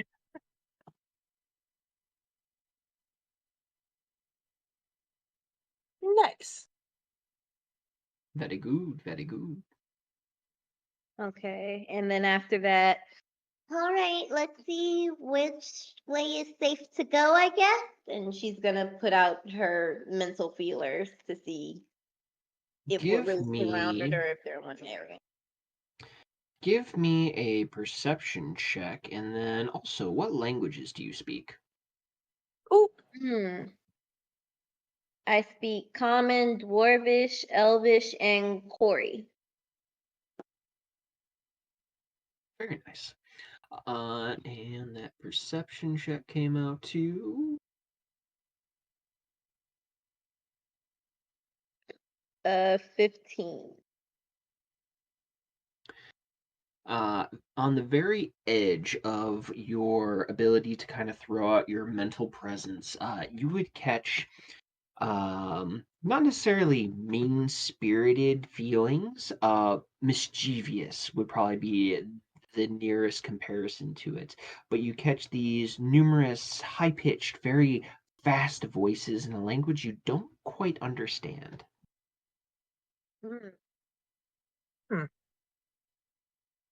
Calliope's gonna chew her lip. Okay. There's about 5 total. Oh, great. Would you be able to So tell who they are, like species-wise or race-wise, or whichever? if I don't know the language and we're surrounded by face shit, it's either a fairy, a pixie, or a fucking gnome, right? No? Very good guesstimations.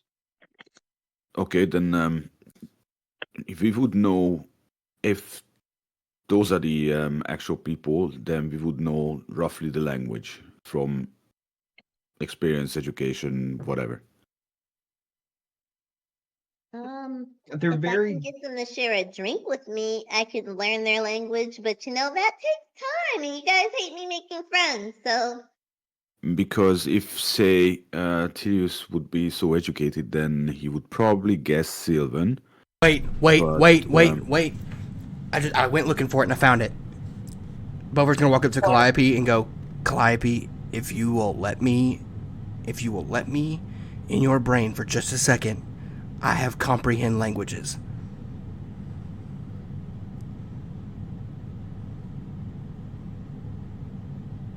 Okay. I can do that, but you can't talk back to them. What? Who needs to know what they're saying? We can just assume they're evil and leave. Punch you in my brain. Well, I understand that, but it at least gives us an idea of what they're saying. Fine. Cool. I'm gonna cast comprehend languages on myself and mind link with Calliope to try to listen in on what they're saying. Very nice. As you mind link, you would immediately pick up these high-pitched, quick voices going, "Did they walk in the circle yet? Come on, I want that fat one over there. I want the one with the beard." The other one mentions back, "I kind of like the four-legged one over there. I think being able to run real fast would be kind of cool. I gotta enter the circles, though. Shh. They're looking this way."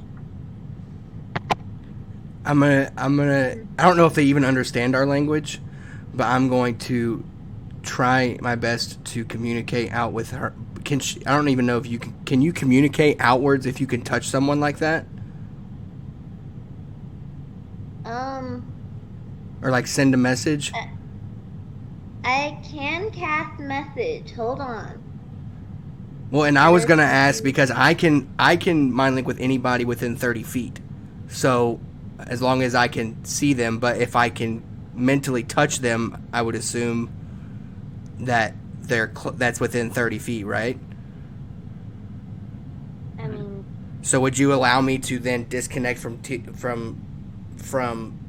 Calliope, keep that link open, and communicate?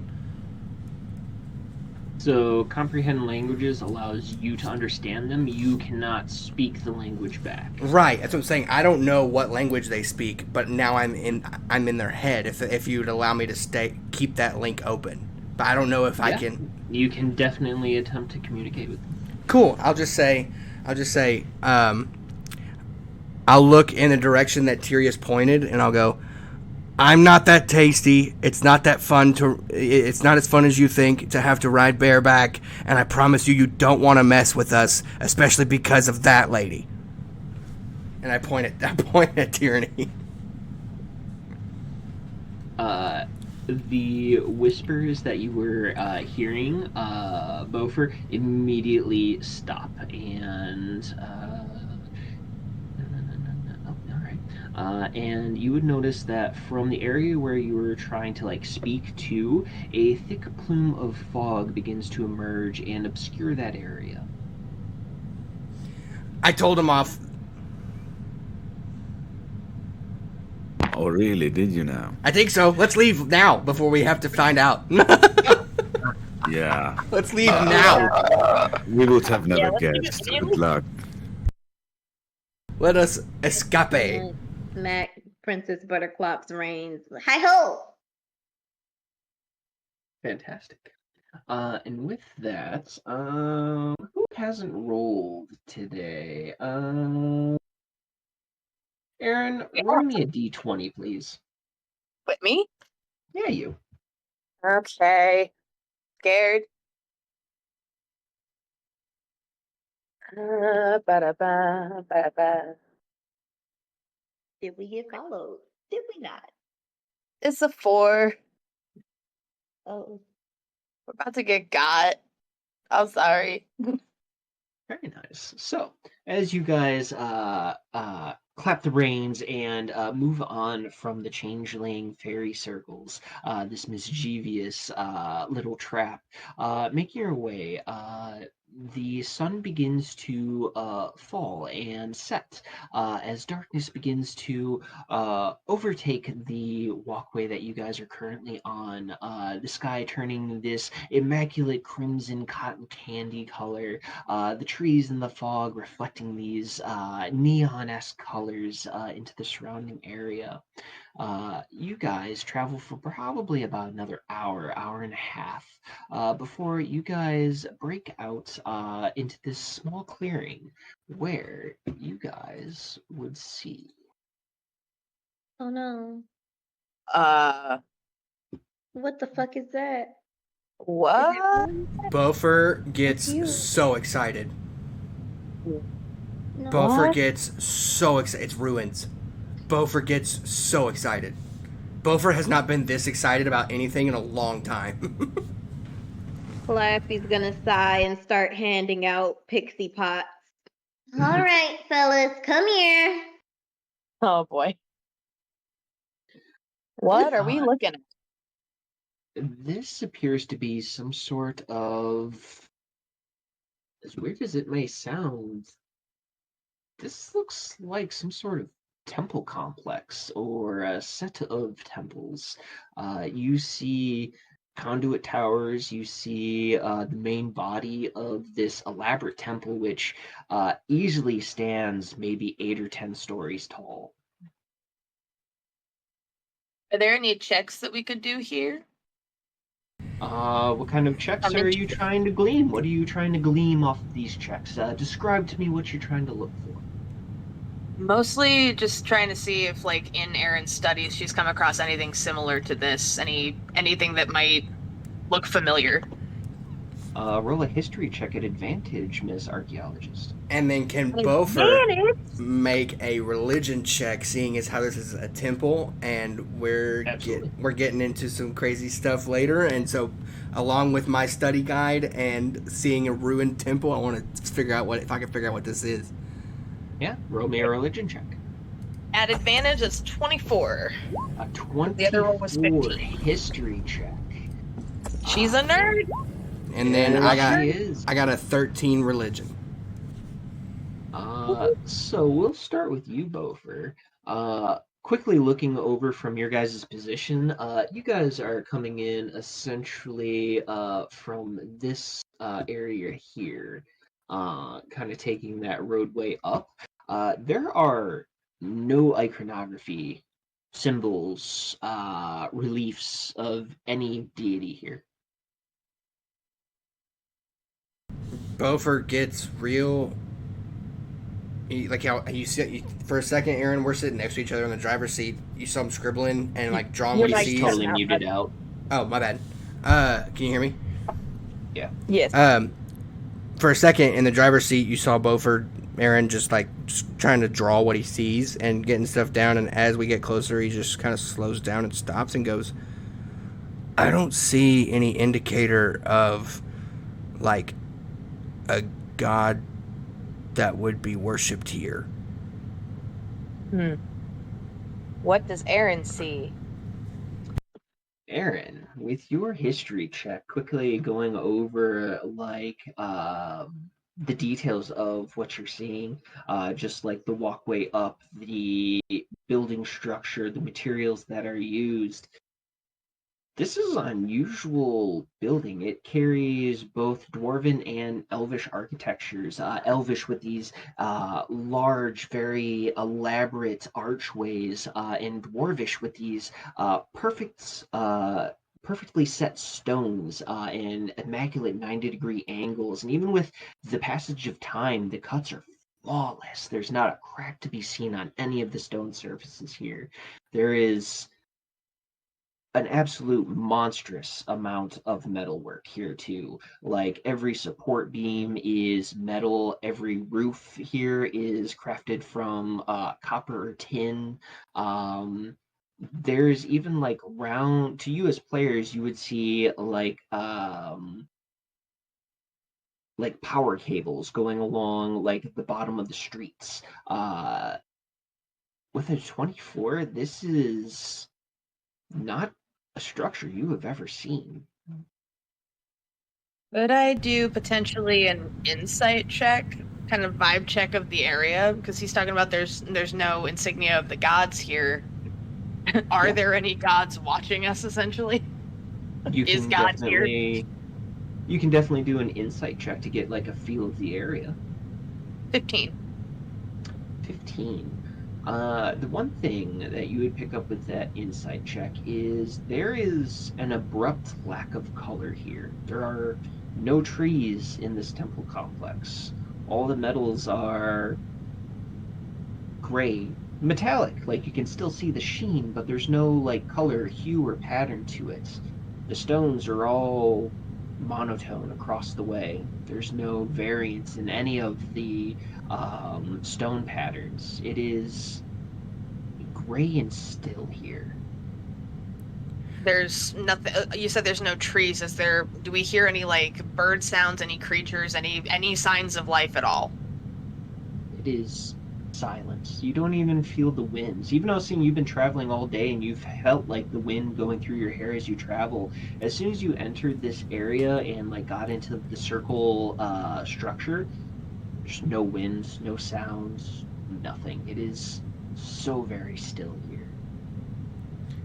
I'm gonna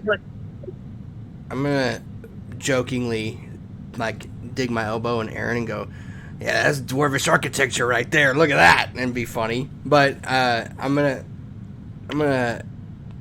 point. I don't know where Miss Morgan or Tyranny are, but I'm gonna look at Miss Morgan and say, does any of this look familiar to you?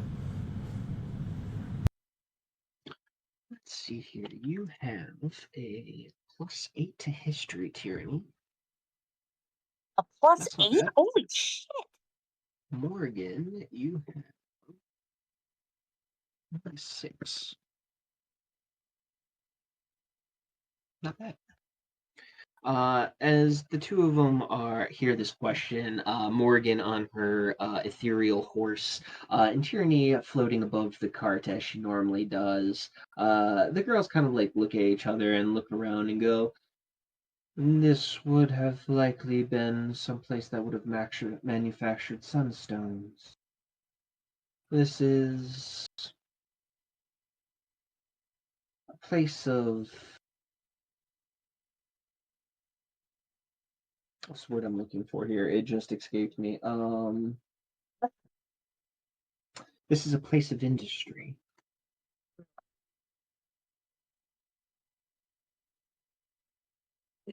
Seems pretty devoid of everything.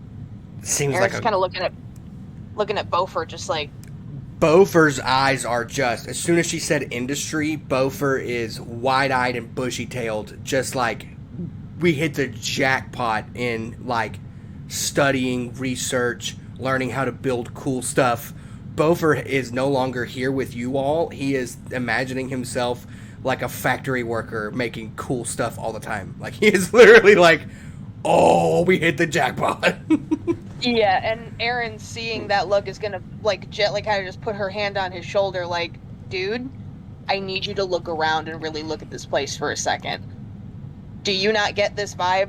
Something's off. Okay. Like, at that point, it's just gonna tuck a pixie pop into Aaron's bag. Right. Yeah.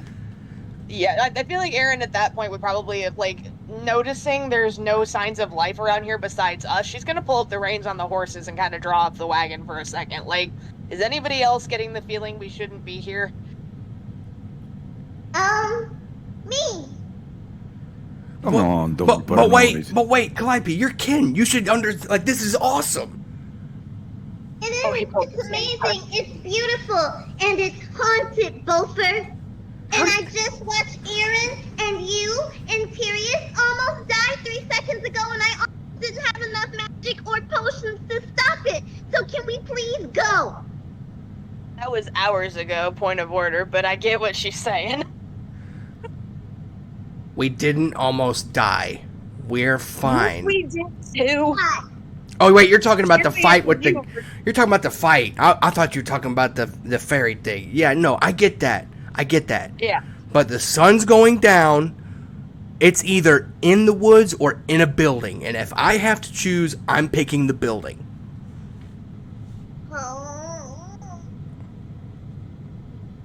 Think about it. If we're thinking defense, because obviously we would be on the defensive if something were to happen. Defensive wise, the structure with walls is much better than the open woods. just determined to go into this building where I know something that shoots something that'll kill one of us is. All right, let's put it to a vote. Let's put it to a vote. Boy. Let's put it to a vote. Who wants to sleep in the woods? Say yay or nay. Or hit me with a yay if you want to sleep in the woods. Yay! What's the alternative? Sleep in a building. Say yay.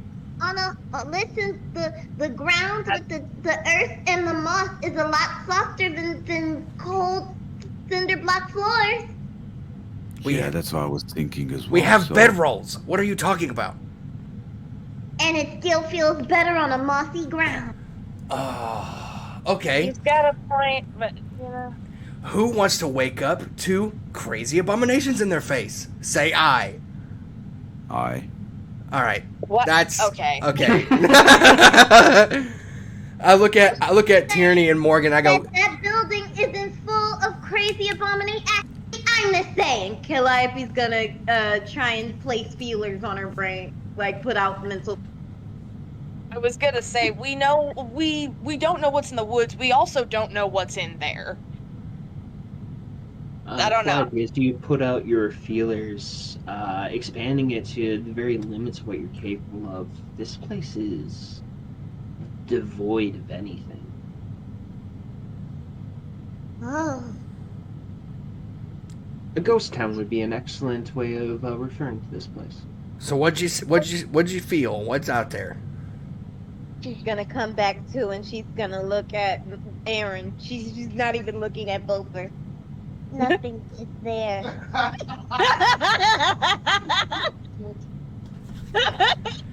I look at Tierney and Morgan. I go, am I crazy for thinking battle strategy instead of waking up in the middle of the night in an open forest where things can walk up on us to an abomination wanting to chew our faces off? It might be better to get ourselves in a building where at least we have a chance. Tierney would then kind of like point up to a roof, probably a good 150, 200 feet away, about 50 feet up on a building.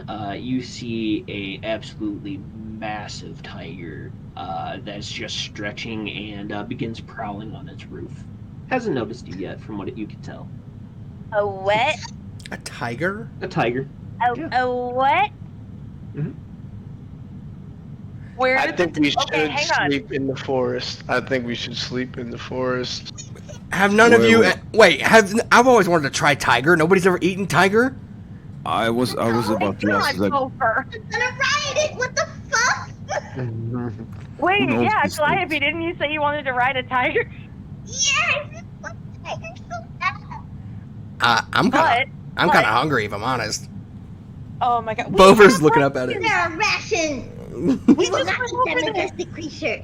Branch, how long has it been since we've had meat? Come on, let's be real. I Like thought we 2 had days. this. You didn't bring any jerky? No, Yeah, I what's just in your have. rations? It's just it's mostly like. it's mostly it's mostly Bo for communion the other crackers. half. I give Bo for the other half of the rabbit that I hunted right before the battle, and I go, here, brother. I didn't know you were struggling like this. I appreciate it. I was like, I gave all my Yeah, good don't stuff. Give you some I- jerky for I get- that rabbit so I can tame the tiger? Sure. I gave most of my awesome rations to S-Man because I knew he was hungry, and I took the rest of the communion crackers are mine. I don't know why Stop. you fed do a him. little I hunting. also have rations, Bofer. Well, he I thought asked you me. kept telling me to feed him. Well, yeah, but he asked me personally. Because he's like a cat. Or you know, a kid who they know daddy will spoil them. I'm not around Yeah, kids that he often. already Mommy had didn't really dinner, tell him Bofer. He already ate. Anyways, tame the tiger. Let's get in the building because the sun's going down. Wait, I agree how do with we know that's the Tame the only tiger. tiger? Well, if you Because tigers are lone hunters. because They're not very social. Wait, really? Yeah. it is a big place, though. but also That's a also good point. defensive strategy. If we have concrete floors and someone's on watch, you will hear them. You don't hear a tiger until they're on top of you. It's a cat. You know that. Not until she It's a takes. cat. Not Real until G's move in silence, Beaufort. this ain't lasagna. I'm talking about. Calliope, go ahead and go up there and go tame your tiger. That's awesome. Do that. Oh my god. Let's go get in this build. The sun is actively going Nobody's down. gonna tell Calliope that it's most likely not a fucking tiger because she already cast mental presence and you know that's what I'm there was saying. no Your pictures mental presence about. only She goes would out have about sensed a 60 fucking feet. tiger. That's Your the presence other only thing. goes out like 60 to 90 feet. This tiger is like almost 200 feet away and about 50 feet up. Ah, okay. Like, hang Well, on, I'm gonna hang fly on. up there then. Wait. Point of order again. So, like the quick thing. Minor illusion. It can be whatever you want, right? To like lure somebody in potentially. Right. Would the image of a tiger count as a minor illusion? Could this possibly be a giant trap? We almost fell for one earlier. I'd say this is the most high brain bait I've ever seen in my life. If I wanted a tiger. listen to me, everyone listen to me right now. If that thing's a trap, then Tyranny's not as powerful as we think she is. Who would know that I was a tiger? Did you actually say that out loud? Yeah, because I'm saying I know how powerful Tyranny is. I also wanted to ask, was he saying that in or out of character? Listen, Beaufort stops and realizes that came out wrong. What he means is, we all know she's super powerful. If she says it's a tiger, then it's a tiger. What are we arguing about? She's already flying up. That's fair. See, Why did he? Oh, and there she goes. it is a tiger. Yeah, Well, Beaufort's snacking on his So- jerky. I'm walking inside. Before- I've left you and I'm going inside. Can Branch roll to like find like a safe space big enough for everyone to chill out in? Mm-hmm. Give me a survival check, Branch. Survival, huh? Let's see. we walk away from one trap to immediately walk into another. But there's a tiger. Did he just say? That's the thing. Wow. Do you guys want to do some mischief? I got 17. Yeah, 17. Good job, Reg. Wow. What? Guidance. Right off of the rip, you see that there is Oh, like a large. Hold on, I crushed forgot building. about guidance. I definitely. Yeah. All right, dirty 20. Nice. Even better. Just off of the walkway that you guys are on, there is a large building, 2-story, seems to be stone face with a metallic roof, open face base layer, but the second story appears to be very secure. No rot in the building whatsoever.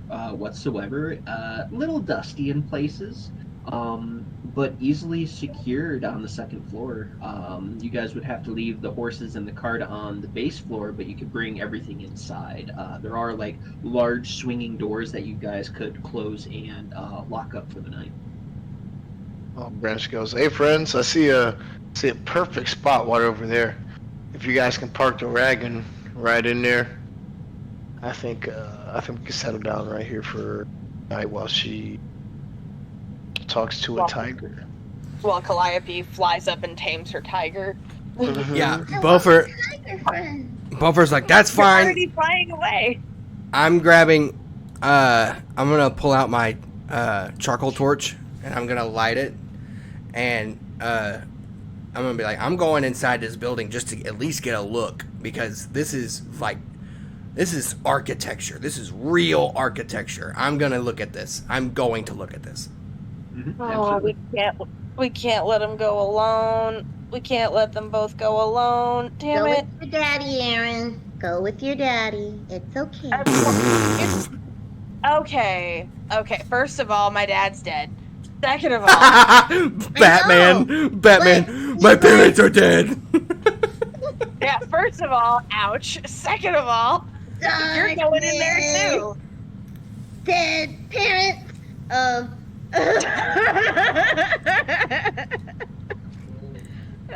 But like, I'll look at Morgan, Tyranny, Tyrius, Aaron, Branch. I'm like, anybody who wants to come with me can. I'm not missing out on an opportunity to look to get a glimpse of some kind of amazing architecture or industry type thing. I'm not missing a chance on this. I already missed out on taking home some really awesome quartz to make really cool jewelry for you guys. I'm not missing out on this.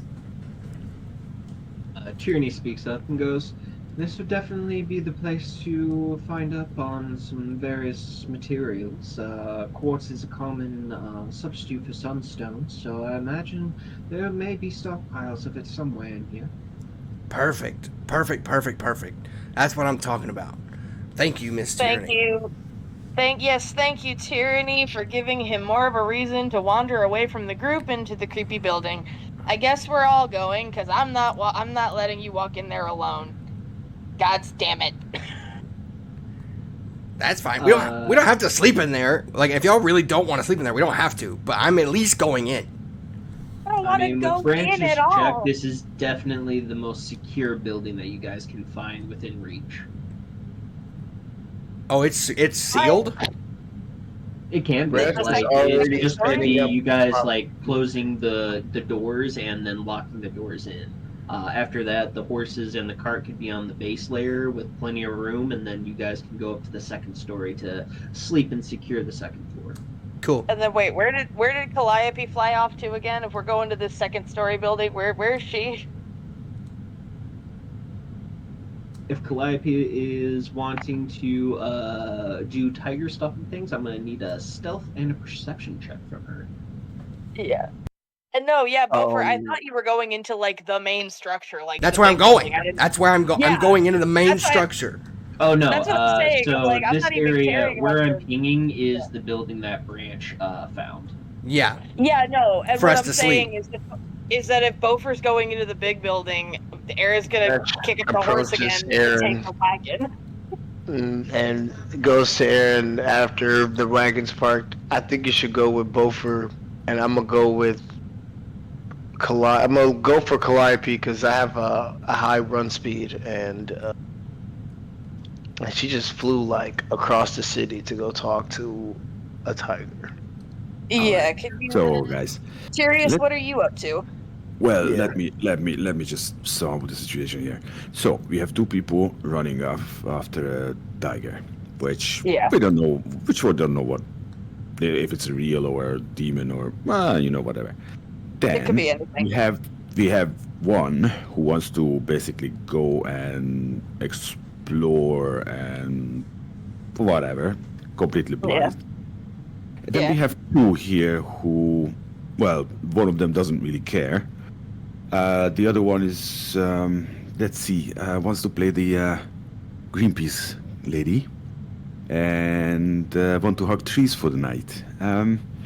Let's see, so this is, let's say, two there, one there, one there, one. That's 4-way split of a party. Yeah. So, let me, we have one tiger, right? We don't know what it is. We don't know what we were going to find inside. It could be like an entire lion nest. Sorry for the confusion, but never mind. So it could be maybe we find a unicorn, maybe we find a phoenix, maybe we find, whatever. So what the fuck? That's an excellent question. I'm at this point. Beaufort's going into the building. I'm assuming Calliope. Where the tiger was also in the building.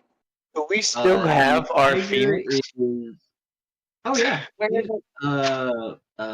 Calamara is in the cart. She's just been chilling, enjoying the ride, doing her singing and her feather floofing.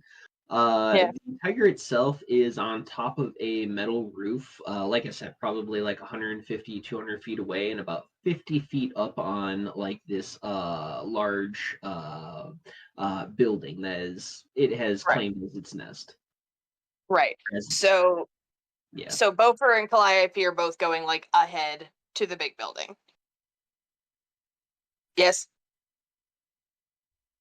Calliope's more, I would imagine, probably somewhere like heading right here. Yeah, so Oh, the oh, she tiger took off. is I'm yeah, so the tiger's basically like right here in like the starting to get taller part of like the air quote temple Oh, structure. okay. You guys are all that's- over okay, here that's what essentially I right thought. now. And I want to go right there. Yeah. So they both took off straight ahead. Erin's going ahead. She doesn't want to go in there, but she's not letting her friends go in alone. So, Tyrius, Branch, are you guys coming? Erin, let's do something. Please put up a mirror or pretend that this area is the one that behind us. So kind of camouflage us, please. A mirror? Yes, like a Wait, minor that's what- illusion. It's a minor illusion, you know. What are you talking about? Hang on. Well, minor illusion, the area behind us. A sound or an image. It only lasts for a minute, you realize. You're thinking of a silent image, my friend. No, I'm talking about. Well, do you have a silent image? No, I don't. Okay, That's why then I'm you are wondering what the hell then you're you- asking me to do. Then you are going to create minor illusion twice. What? Them spell slots, yeah. Minor illusion is a cantrip. Yeah, minor illusion's a cantrip, but it's I can create an image of an object, such as a chair, muddy footprints, or a small chest. It must be no larger than a 5-foot cube, and it only lasts a minute. What do you expect me to do with that? Okay, Mitch, would you allow us to basically just create a minor illusion, so like a picture of the area behind us? So it's like a mirror. Yeah. So you're trying so to they create cannot. like a image in front of you that would just make it look like nothing is moving. Yes, exactly. Yeah. So they don't see us. And that would be clever. You definitely need to pace it out correctly to like hide yourselves, but you guys could definitely get away with that. Yeah. Yeah. So I assume a great wizard like yourself can handle that. Okay, Erin might be smart. I'm dumb. Please help me here. What are you? So essentially, he Just put wants them you mirror to in front cast of us. a mirrored image in front, or not a mirrored image, a minor image in front of you all to basically make it look like you guys are invisible. He basically wants you to have like a mirror effect to where it is reflecting the image behind you all as you all are moving forward. So imagine like you're putting an image of a mirror in front of you to make yourselves appear invisible. If I'm gathering that correctly. Yeah. Okay. No, okay. I get that. I don't get how I can do that with minor illusion is what I'm trying to figure out. Because again, it's only a 5-foot cube and it only lasts a minute. Even as a cantrip, like how am I pulling that off? That's why the DM said you are allowed to do that. Okay. It's a clever usage. I appreciate clever usages of spells. I'm not gonna punish you for being clever. Thank you. Okay. Okay, so here's the caveat. As we are moving forward with that thing in front of us, Tyrius is going to take out the flute from his bag or pocket or wherever he keeps it, and starts playing it. You're gonna So we're Yes. gonna hide ourselves, and you're still gonna call attention to us with sound. Am I getting that right? Well, pretty much yes, because then we can draw creatures or whatever out, but they cannot see us because they only see the image in front of us. Yeah, I mean, I kind of like that. Not bad. Interesting. I feel like this is going to require a deception check. I feel like or a performance or something, because that Guidance. sounds like 4D chess. Guidance. Can you even cast guidance? I thought you were already going, Bofer. Are you still with us or not? If y'all are with me, then I'm with you. So. You took off ahead of us. So that would make it dirty 20 for deception. That is pretty good. All right, so as the image is brought forth, you create this eerie sound behind from appearing nowhere. Calliope, are you flying up and over still? I already rolled. Oh shit, did you? I didn't even see him. Where are you? Perception of 13, stealth of 17. That's not bad. That's not bad at all. So, we'll jump over to Calliope as the party is being sneaky and moving with intent to be invisible. Calliope, as you are silently flying up and over some of these buildings, you see the tiger kind of like laying facing away from you, and as you like get over, like you're above the tiger at this point, kind of like getting a bird's eye view on it as you're coasting down, you would see what appears to be a pale woman with bright red hair who appears to be sleeping on this tiger, quite restfully, I would add. And that's where we're going to end tonight's session.